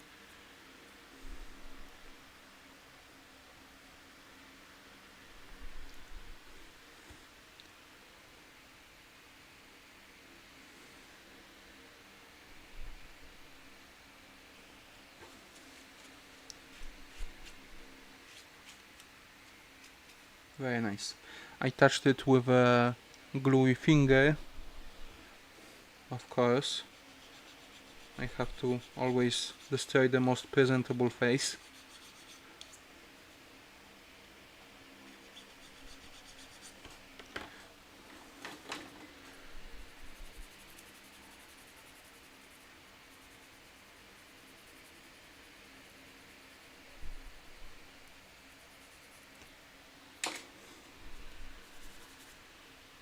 There we go. It's a tank after all, so all the scratches and dings and bits and bobs will be actually better for the paint job. For a moment I considered if I should cover the entire glue with fine sand to make the tank look like cast iron. It's a technique that's used by World War II modelers that do like German tanks. But in the end I decided against it for two reasons. One, in the reference material the tank doesn't really look like that. It has pretty smooth, nice surface, which makes sense considering the level of technology that it is. It's not some cast iron chunk of metal. It's pretty advanced piece of machinery. And also I thought that it would obscure a lot of details and little panels and stuff that I modeled into the thing, so I thought it would be a step backwards in the end. Okay, so now with the main gun fully complete, you can see that it fits in here and hinges like so, and is even further supported from the bottom, like that. You could glue those two halves in such a way that gun still rotates, but again it's not something that I really like for my models, and I don't want the barrel to flop constantly, so I will be gluing it in permanently. I think I want to glue the barrel in first and then join the two halves together. So let's start with that. It will be easier to make sure that it's perfectly level. Excuse me. Okay, so okay, let's do this.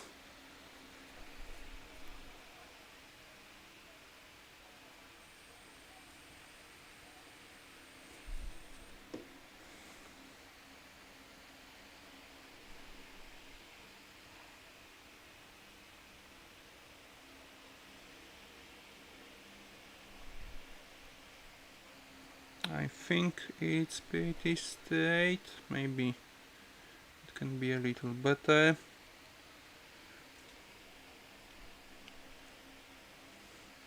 The barrel itself droops down a little. If you would have a problem like that, you can put it in hot water and bend it a little. It didn't. It was pretty straight after painting, because I was sure to check it. I think it warped a little during the curing process.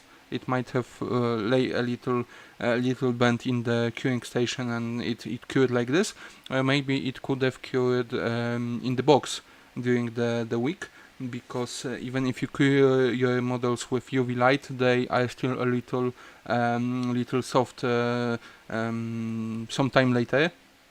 I ordered right before I bought the resin printer. I commissioned painting of some figures.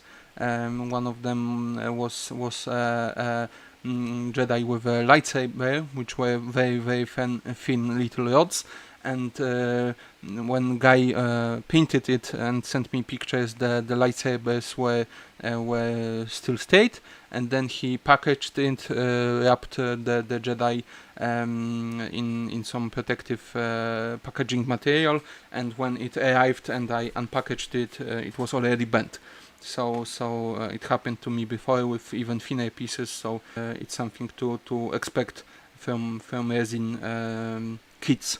Either 3D printed or cast, because I know that many model makers don't really like cast resin kits, because the parts are pretty often bent, and they, like I said, have to put them in hot water and straighten them out. So it's just something that comes with the territory, something you have to expect.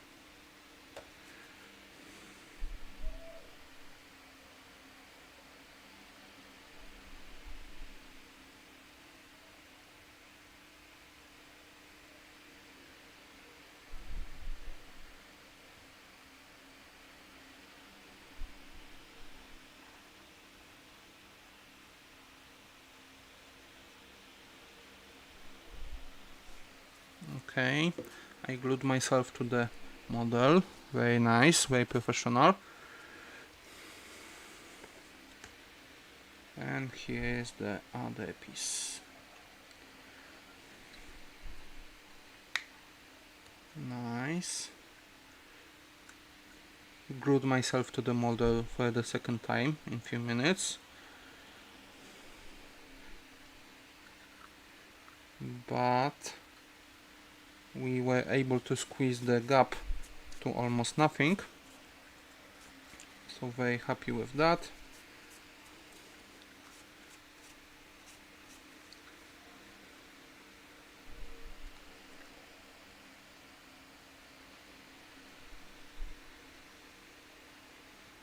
The hinge closed very nicely.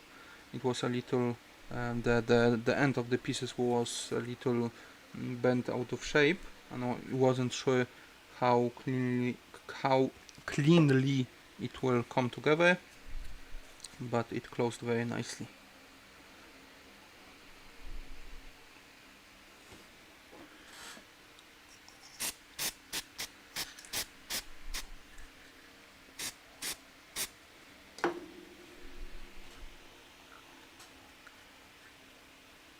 Very happy with that. Let me just clean some of the gluey fingers.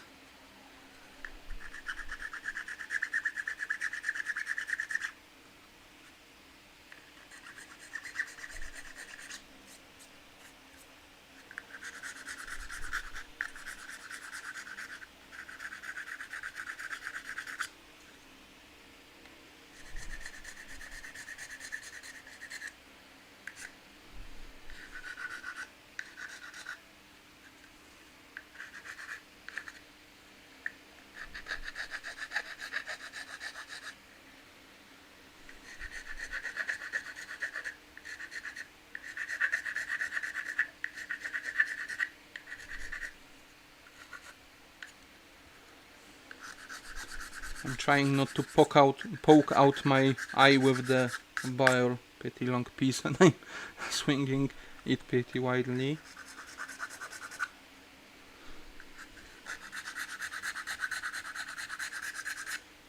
Okay, that's probably good enough. Now I can judge a little better how the barrel is. Yeah, it's sloping down a little bit. Let's check it against the body. It can be glued any rotation you want, but there isn't actually a lock to put it in place and make it be rotatable. You can absolutely do that with some plastic card. You can glue some plastic card on the bottom and slot it in like this and rotate it, and then it locks in place and you can rotate it. So it's actually doable, but I didn't bother to design it like that. Okay, let's just check. Yeah, it slopes down a little. Not really a problem. It can be just pointing down to shoot someone, so it's completely fine.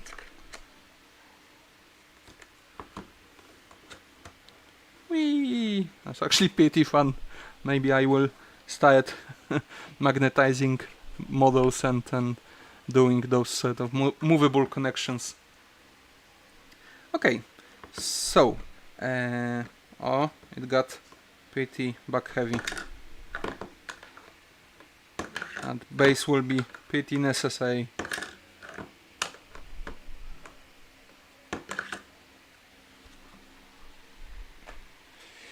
The last two parts is the hatch. It comes split into pieces, and by the way, this is the other difference between two versions of the tank. The one that appears in the show isn't split in half, it's just one piece, and it opens towards the back. And in the movie, the hatch is split in two, there are hinges on the sides, and it opens to the sides. You can glue the hatch closed, like that. You can glue it in place opened. The kit will not be coming with a droid. For now, for sure, maybe in the future, but I don't really think so. But there are some droid models available. So if you find them, I made the hatch be able to be opened, so you can glue a commander inside. If you prefer to. I actually need to check. Here. I need to check which half of the hatch goes where, because they can unfortunately be switched. Okay, so the one with the male part goes on the right when looking at the front of the tank. Okay, here we go. So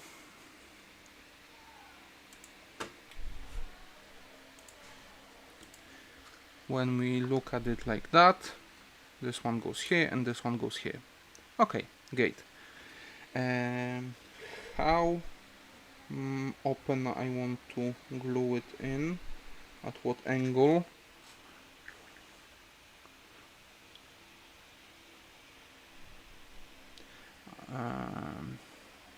It can touch the reflector and it will be a little more secure, at least on this one side where there is a reflector, but won't that be a little too far? Yeah, it's too far.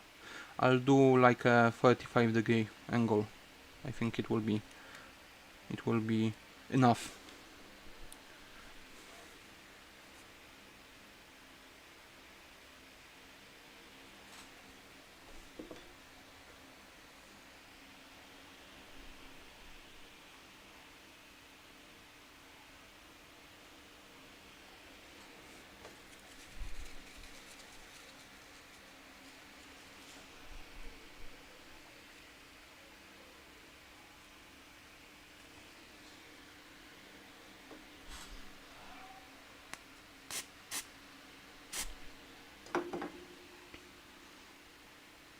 This one was actually the easier one, because you can glue it in whatever angle you want, and now we have to match the angle on the other side so it doesn't look weird. We have to make them symmetrical. Somewhere like that.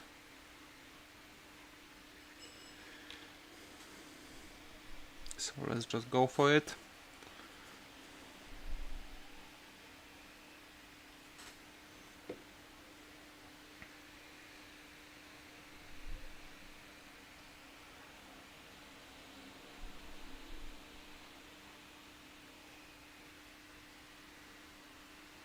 A little more. Oh, it gapped already. Oh no. Ah, good enough. I got a little, how would you call it? I weren't able to judge the angle very accurately because the side we glued in first is a little longer because of this male piece. So it's a little harder to judge the angle when this one is shorter. You can just barely see that this one is a little too closed, not opened enough. It's not terrible. It's okay. Could have been done better, but it's fine. Okay, so now this will be fitting here, like that. Very cool. Do I want to leave this separate for painting? Now's the final moment to decide. If I would be putting a lot of details into this thing, I would have to leave this separate to have access to all this underside, but I will be using a lot of speed painting techniques, so it's not really necessary. It's not like a model that I will be entering in competition, so it just have to look presentable enough. So I think I will actually glue this in place. There is one more thing to finish, but I want to do this after the turret. So let's do this now. We want to, or would I like to actually have it off center? That might actually be a nice look. That's a good question. And it will be easier to paint the bottom. But actually to obscure this thing, we'd have to actually go this way. And I'm not sure if I like it as much. Oh, wait.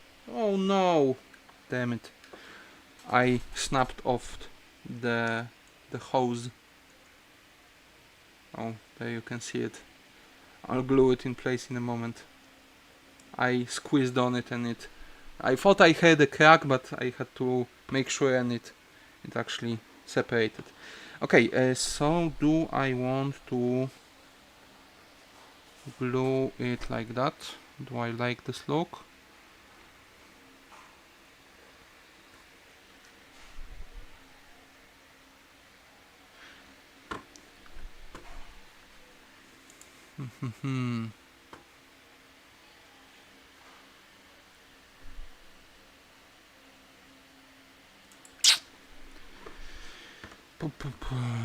Let's just think about this.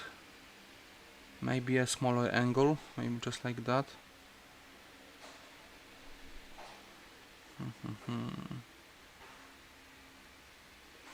This looks very generic on the center, and if I want to make it look a little more realistic, like it's taking in some battle and aiming at someone, I think this slight little angle, not too small, because then it looks like I just glued it off center by accident, like it's a mistake. Not too large because it's starting to look goofy, but maybe something like that I think will be a nice look. Okay.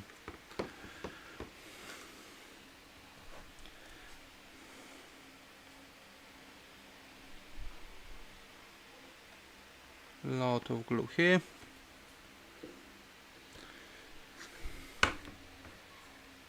And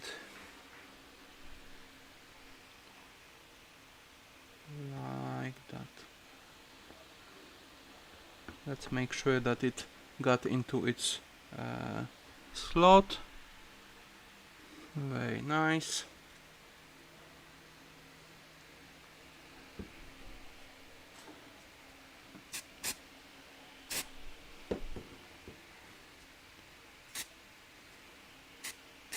Very nice.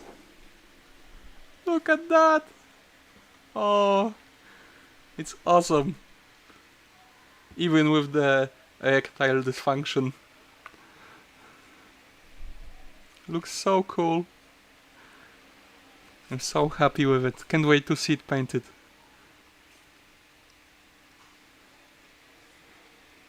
Very nice. Ah, not even close to standing.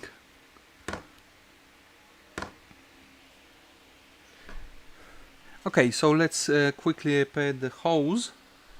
This one is okay. It was this one.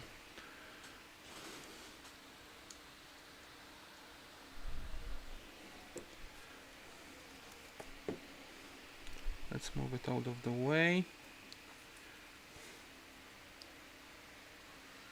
Just barely wet it with glue. Okay. Move it in place. Clean the squeeze out.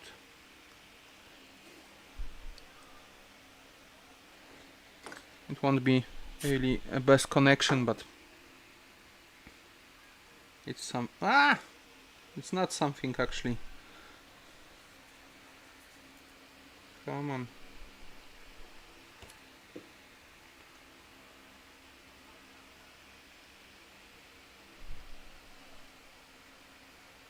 Okay. I think it will hold now.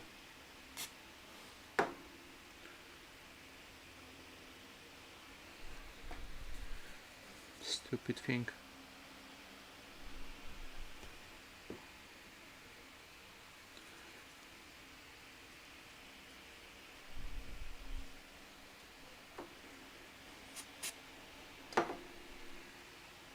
Okay, here we go.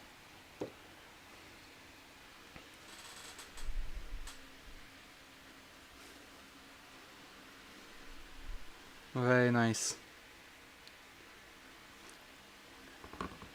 Here are our guys next to it. The tank in universe is capable of transporting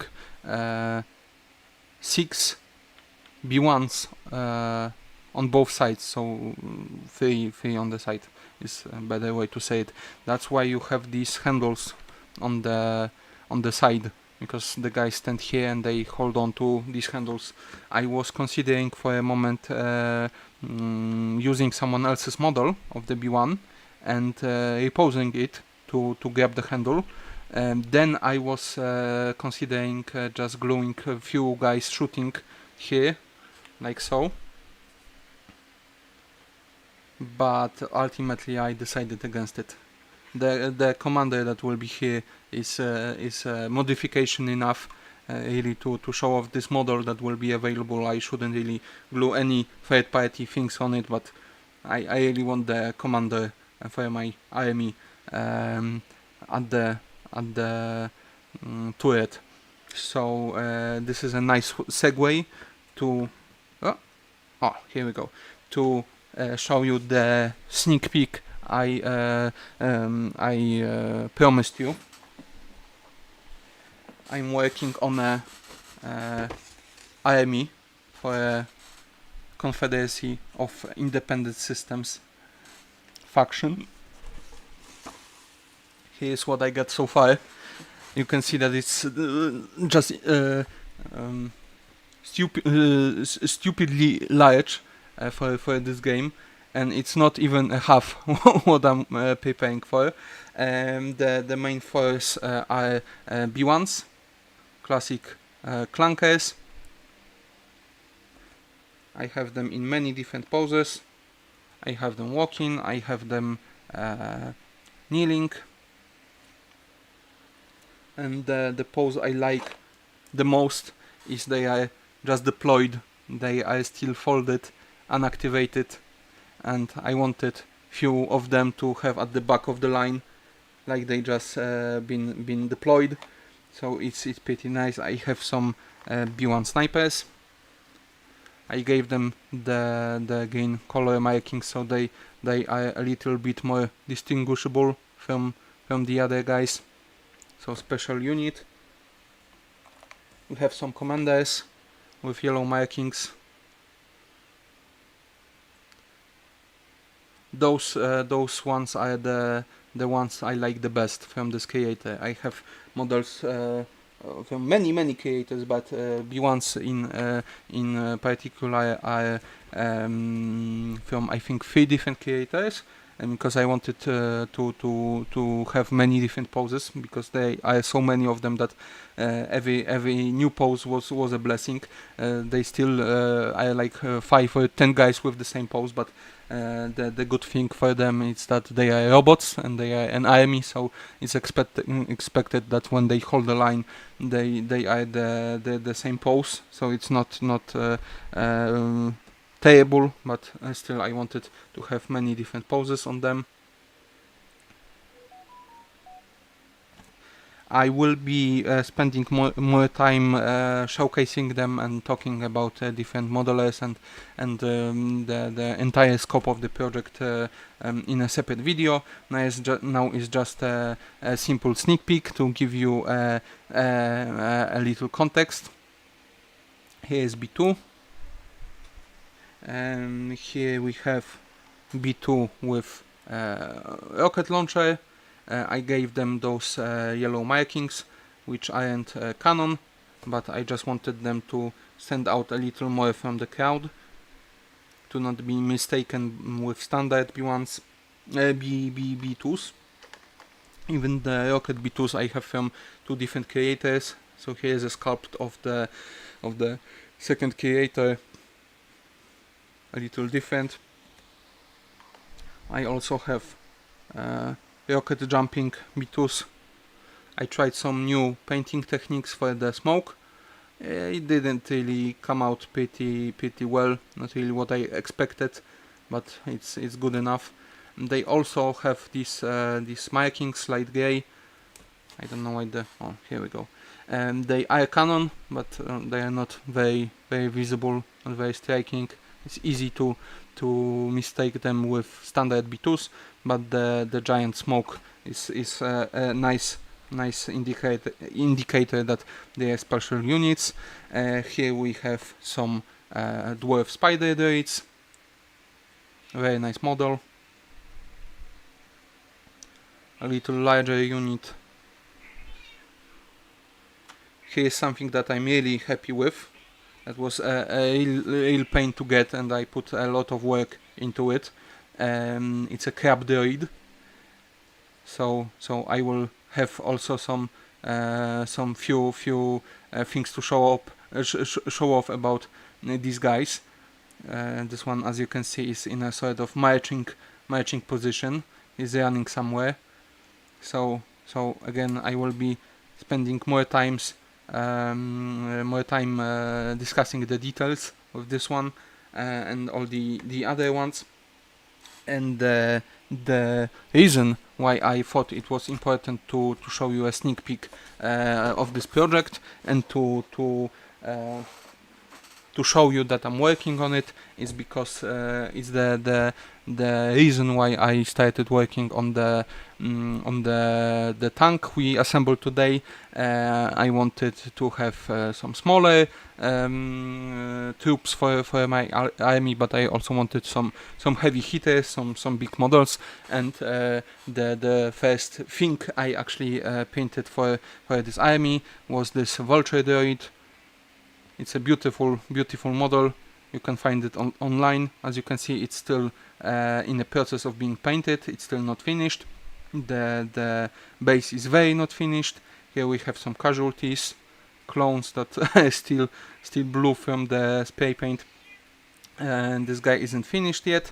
There's quite a bit of work still to be done, but I actually really fell in love with this kit, with this model, because the creator of this model split it into parts and made it possible to assemble either in a walking position, like this one is, or a flying position. And if you know me a little, you know that I had to make the flying one as well.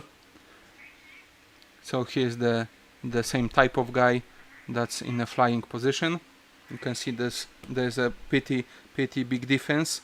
They are all the same parts, they are all the same size, but this one looks a little smaller, a little more compact, folded than this one. This is just a giant. If you can see the casualties on the base, here's a B1 to scale, so it's a pretty giant guy, not something that you would want to run into in the middle of a battle. This one, the flying one,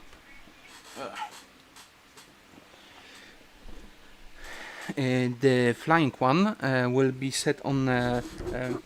Can you stop touching the microphone, please? Thank you.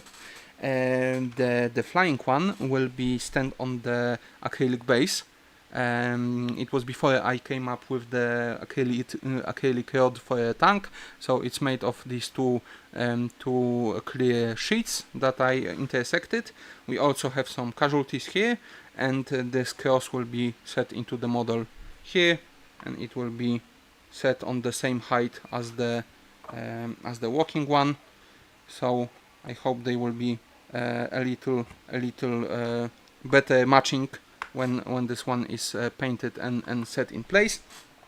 So this is another thing that I have planned for and will be more discussed in the army video. But as I kept working on the army, I kept adding units. I was coming up with what units to add. I knew I wanted the vulture droids because they were the main thing I wanted in my army. I had to have B1s and B2s, but as I kept figuring out if I want some maybe droidekas, maybe some assassin droids, I kept figuring out which models I wanted and how many. I kept moving to larger things and more ambitious models, and I decided that I want a tank in my army. And I all the models for the army are from different creators. The work I'm putting in the project on my part is printing them, is assembling them, is painting them. So I planned to don't do any or much modeling for this project. But the model I found for the tank was a model that was ripped from some game.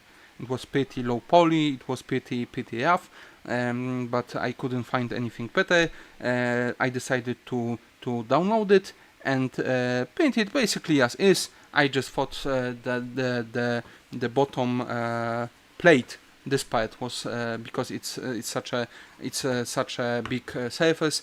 It was pretty rough. It had many polygons, and I thought to myself, I will import the mesh model into my program. I will remodel just the bottom part to not be such angular. I will do a new one, and I will print the kit as is. But when I finish this part, this bottom plate, and I set it against the original model. The bottom plate looks so good against all the other angular pieces. Like this one was very angular. All the smooth and curved parts were very angular. So when I looked at the my new nice part against all those old angular parts, I thought that it doesn't really look well, and I have to redo this one, this top one. That's actually a cover for ammunition. I have to redo this one too. So I did this one, then I looked at this one, and I was like, this one and this one are nice, but this looks like shit compared to it. So I have to redo this one. And when I did all the parts I wanted, I realized that I have like the half of the tank modeled already, and I was like, no, it doesn't make sense at this point to leave it. I put too much work into this already. So then I decided to completely randomly that I have to do this whole tank now. I was too far gone when I realized what I was actually doing. It was too late, and I was like, I have to do this whole tank. So that's how this tank came to be. That's the circumstances how it appeared, completely unplanned, completely not scheduled. It was a sort of surprise even to me. So I think it was pretty funny, and I thought that I would share the story with you. In the end, I completely remodeled the entire tank. All the pieces are in the end modeled by me. And also I came up with all the ways they come together, they slot together, they match to each other, the systems to not confuse parts. So in the end, I didn't plan to put any work into this, but in the end I did the whole thing. So it's pretty funny. And now I have fully completed model, and I decided to make one for my army. I will set it on the 150mm base, and I will paint it to match my army. So now I'm happy with my tank. But since I have a full model that I put 1.5 months of work and research and modeling and all this stuff into, I decided that it would be a real shame if it would go to waste. So I will be making this model available as a kit, and it will be resin painted. It will be delivered just like you saw this one at the beginning of this video. The supports will be removed. You will have to clean it a bit by yourself. You will have to do some sanding, some filling, standard work for a DIY assembly scale model, and you can have a tank just like this for your very own. Like I said, before I do the painting, I have to do some of the filling, maybe some more sanding. So I have to prepare it for painting. I will be doing this off stream. It's pretty boring work, nothing really to see there. One last thing I want to do is I have this steel wire. It's 1.1mm, and I want to cut out a pretty big chunk for myself. The appropriate piece of wire will be also included in the kit, along with the acrylic leg and the base. So all the parts you need will be provided. I want to straighten this piece of wire a little more. Doesn't have to be perfect, but I want to just maybe look a little closer to straight, and just appear like it's at least trying to be straight.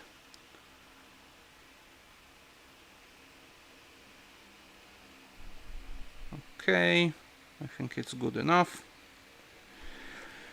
Now let's it will be of course included in the instructions, so you will be set there, but before the instructions exist I want to actually check this. Oh, there we go. We have two different lengths. It's lagging very much because of the stream. The longer one is 25 millimeters. Oh, I didn't show you. Okay, I'm checking the length of the antenna. So let's come back to my desk. Let's make one end nice and flat.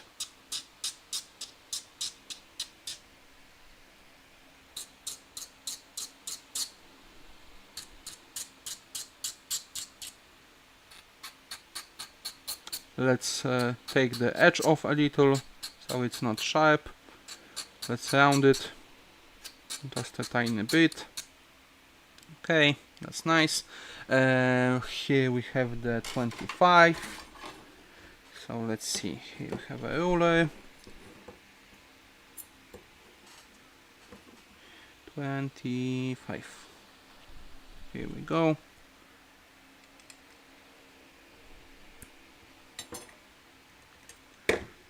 Here's one. Let's do this again.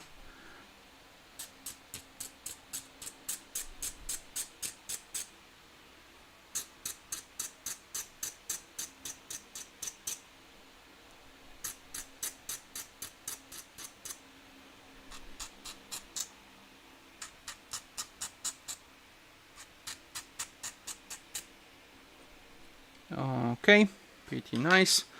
And the other length is 20. So let's do that again. 20.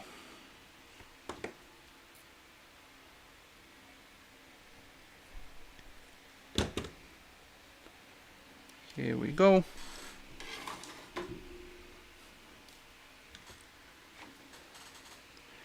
And as you probably figured out already, they go in here like so. And I want to prop up the tank with something so it doesn't keep falling over. Oh, there we go. Okay, so let's put a bit of glue.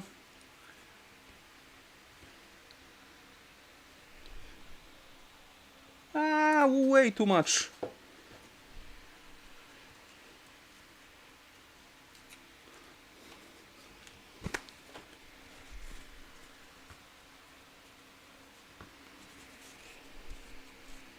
Okay, I was able to save it. That was almost a disaster. Let's maybe do it this way.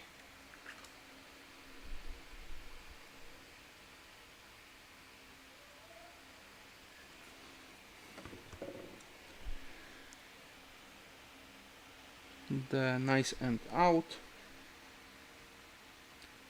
I'm massaging the glue inside a bit. Clean the spill. I don't want to blast it with the activator yet because it can make the other hole too difficult to glue. And for the other antenna, I want to actually grab it around the middle and give it, let's say, 50 degree, 30 degree bend, like it's been smashed with something, maybe during the battle. And now the question is which side I want it to be bent into. Here, or maybe here, or maybe back. No, I think I want it to the inner side, like this. I think that looks nice. So let's set it down. Again, nice end out.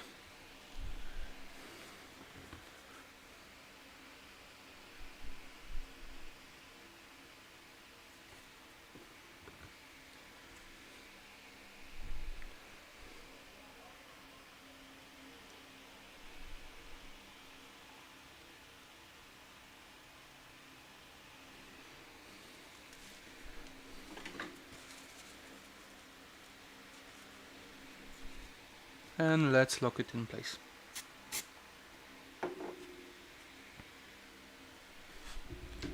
And now our model is finished.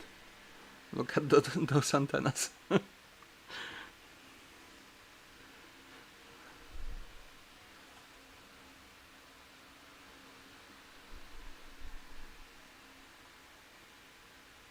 Very nice.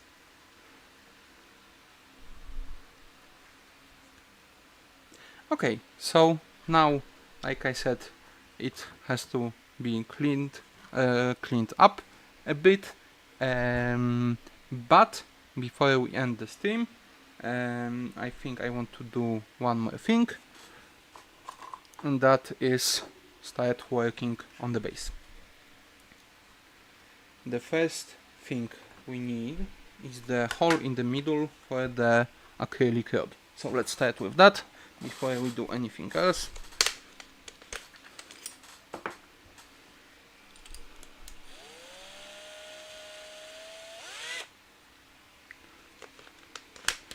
Let's set this guy to the side to not damage him. It would be a real shame. Down the middle.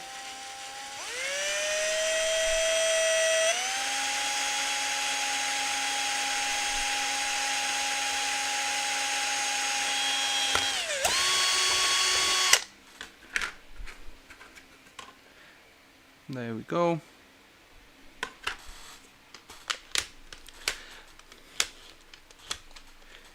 It's an old model of the base I did for the vulture droids, so I didn't plan for the acrylic leg back then. So for the tank I will be doing a new version of this base. I will be doing a slot here, like in the tank, so the rod has a little bit more more security, is supported from all sides, has a larger area to be glued in. For this one I'll have to just come up with something, but I think the base also will be split into fewer pieces. Ideally it would be all in one piece, but like I mentioned, I had really big problem doing that. Also the boxes I plan to use for this kit wouldn't fit the entire base, so the fewest number of pieces I can do this is 2. So even if I don't want to split it as much, it will still come with 2 pieces. But it's not a big deal for any experienced modeler. And if you order a garage kit in resin from some random guy in Europe, I think you are able to deal with stuff like this. So I don't think it will be a real challenge either way.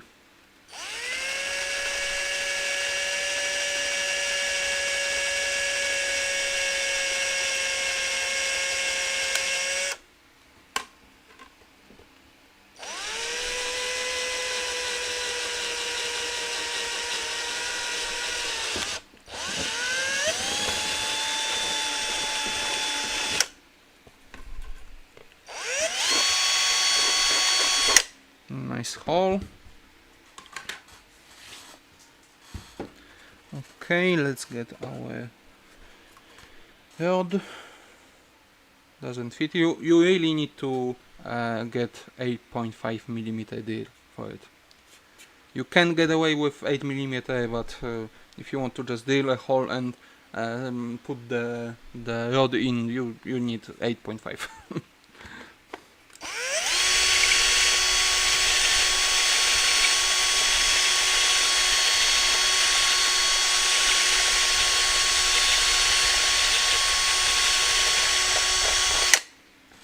check.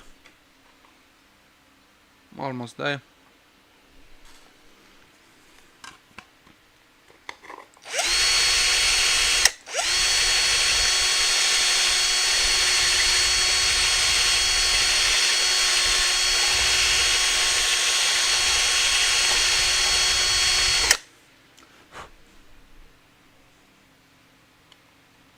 Nice, perfect. The length of a rod is a little arbitrary. The tank can hover a little higher or lower to the ground. It's not any perfect canon height, but the way I designed it is that the rod protrudes through the base and touches the ground on the same level that the base does. So you can't really, you can glue the rod on top, but it will be higher than I intended. To set the real intended height of the tank, you want to make sure that the acrylic rods sticks out and is on the same level as the base. So like that. You just want to make sure that the acrylic leg isn't set in space, that it rests on the table with the entire base. Okay, so let's set that to the side. Let's clean the edges a bit.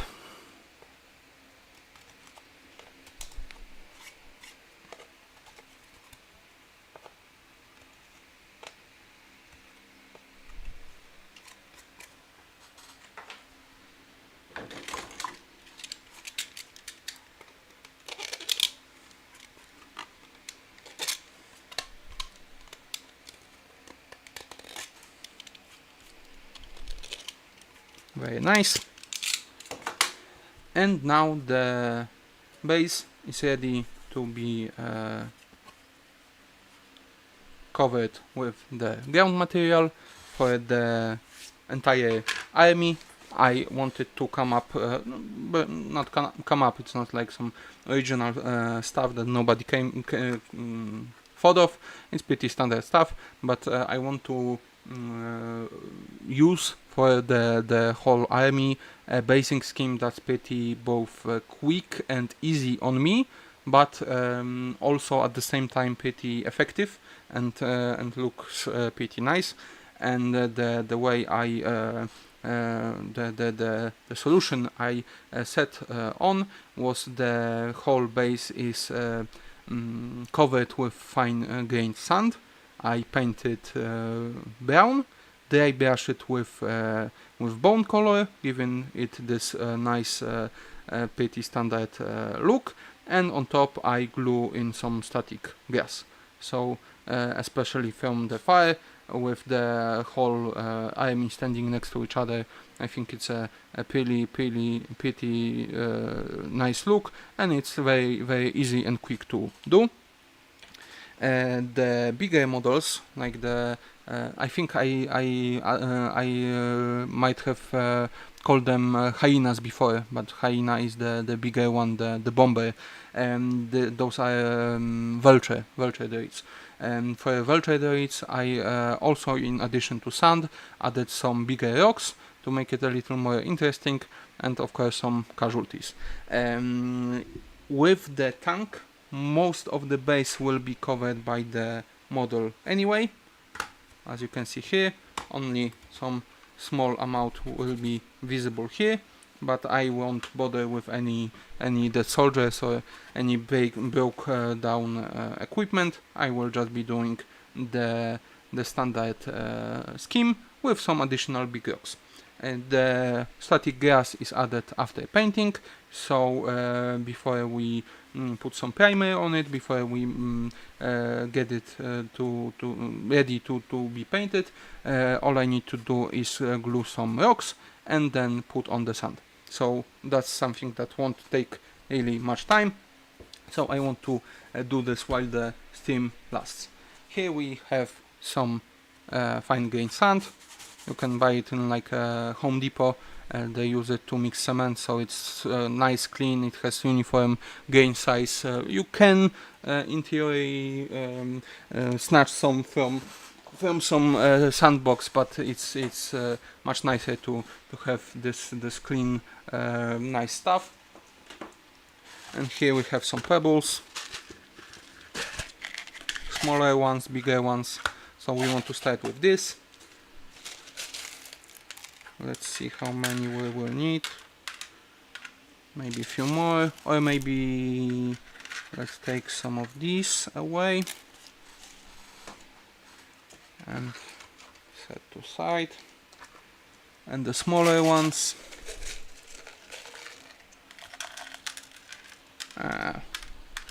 that's a good amount.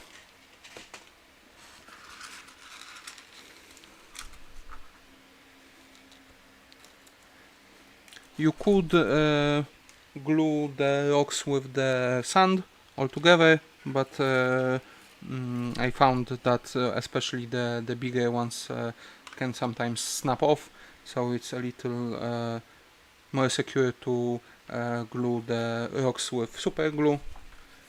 So let's give it some few random spots.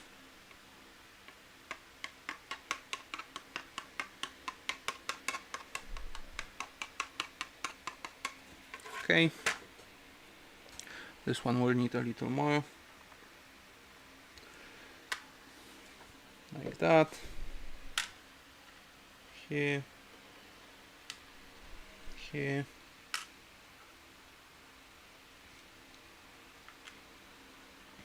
I don't want to be too uniform. I want them to be pretty randomly spaced out.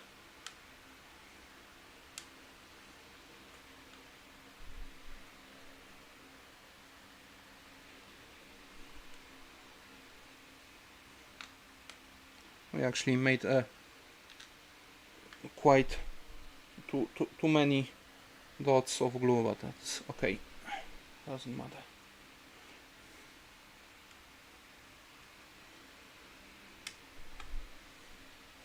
This one doesn't feel nicely attached.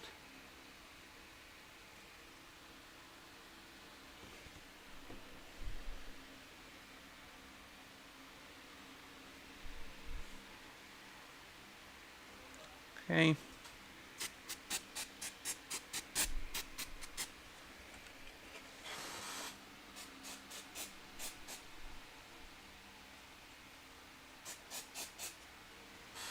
Here we are.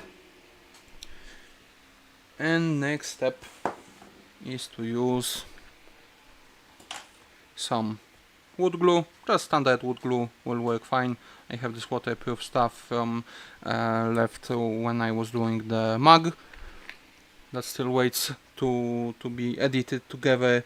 The mug is finished for many years, but the making video is all recorded already, but I can never find time or the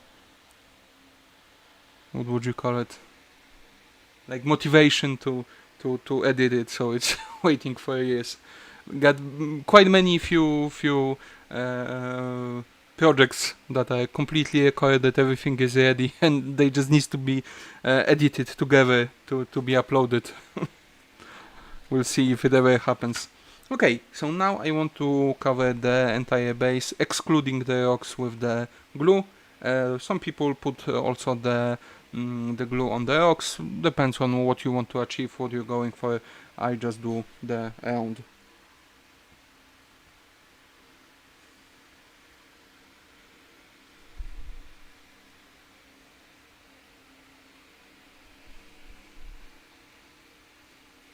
Let's see if this will be the right amount. We can always add some more. It's harder to take it off.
with a base that's this size, you have to make sure that all the regions you covered with glue stay wet, because it takes so much time on this big base compared to a smaller standard one, that when you finish applying the glue on one section, the on the next section, the previous one can be already dry, and you can have a problem attaching either sand on or whatever you are putting there to this region. So you have to keep going back to the areas you already did.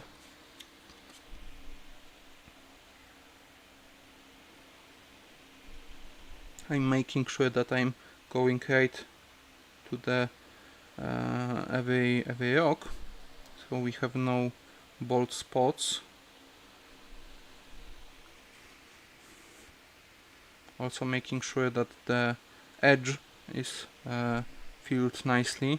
The edge dries the quicker, so it's really important to keep it moist.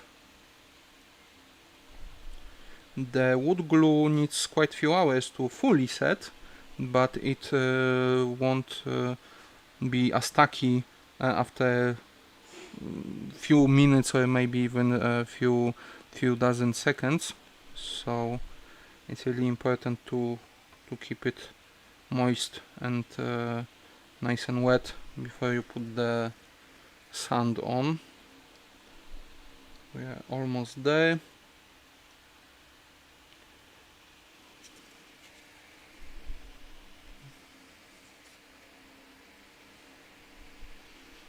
Also, I want to keep the hole for the acrylic rod clean and not to glue any sand there, but it will actually be easier to clean up after we apply the sand, because the glue then is a little easier to manage and to remove. Okay, I think that's good enough. Here we have our sand. I would dip it in, but again with the size it's not really possible. So let's just sprinkle it on top.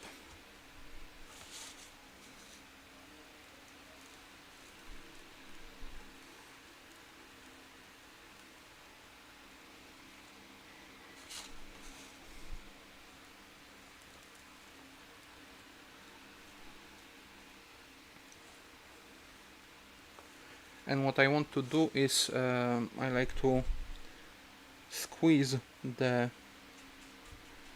sand into the glue, because it if dry skin formed on top of the glue, it helps to penetrate it and get to the still wet glue.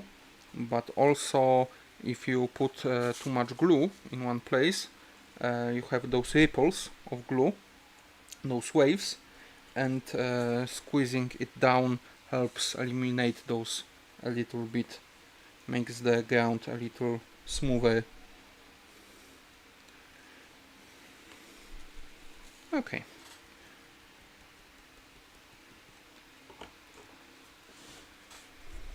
Let me quickly dust off my hands.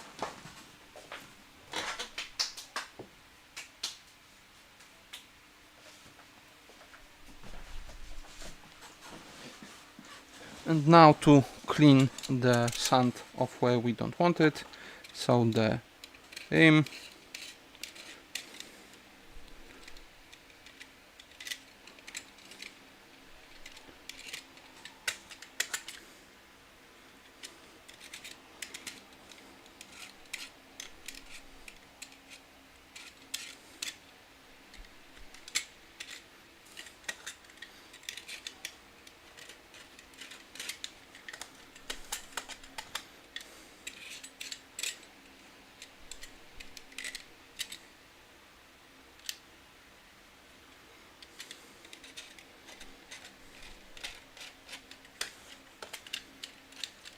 the inner hole,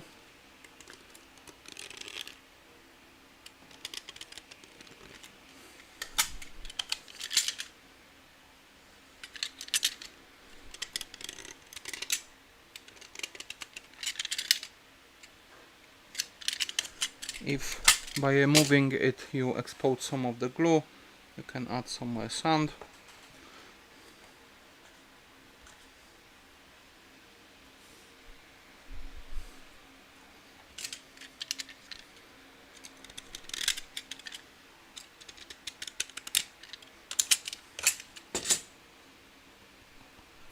There we go. And I think I will, maybe not. I thought I will have to glue the rocks, but it looks pretty okay.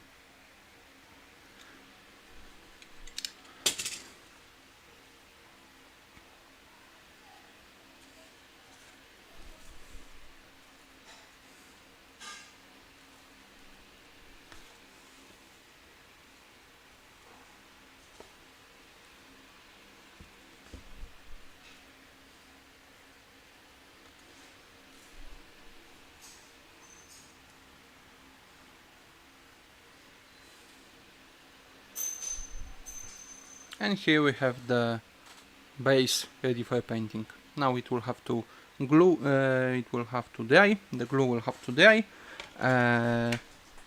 When it's dry we can put some primer on it, paint it separately to the tank will also have to be painted separately. There's the style of the evening, it will fit nicely. And then in the end, when everything is painted, I will be gluing them both via this leg. So that's the plan. I don't think I will be doing a stream for painting. There will be a lot of spray painting from cans, so it's usually few minutes of work and then it's hours or days of work of waiting. So it doesn't make a pretty nice stream. I will be definitely posting results of the paint job, how this tank will be looking when it's finished. I will be posting this to my social media, to my Facebook and Instagram pages, so if you are curious how this will turn out, you can check those out. As for the kits, I will try to make them available as soon as possible, but I still have some work to do on this, like the instructions or remodeling few parts. So it will require some work still from me, and then even when I finish, I will have to do the production. I will have to paint those pieces, clean them a little, so it will take some time also. So it definitely won't be in the near future. Hard for me to say if it will be in a few weeks or maybe few months or maybe next year. I can't really promise you anything there, but I definitely will be posting updates how it's going, and the premiere when everything is finished and ready to purchase. I will be posting those to my social media, so if you are waiting on this kit and want to get one or two for your own army, you definitely can follow my media and you will be up to date. So I think that's it for today. The army showcase also will come soon-ish. Not really sure when, but someday. I hope that this project won't be lost to time as well, like the others ones, like the others are. So we'll actually see. But I think for today that's all. Thank you to everybody who joined. Thank you to everybody who watched even a bit of the stream. Thank you to guys who posted some comments in the chat. Thank you for participating. Thank you for letting me know you were here. It was really fun to assemble this model. It was really fun to do this live. I hope that you also like this. So thank you for joining me.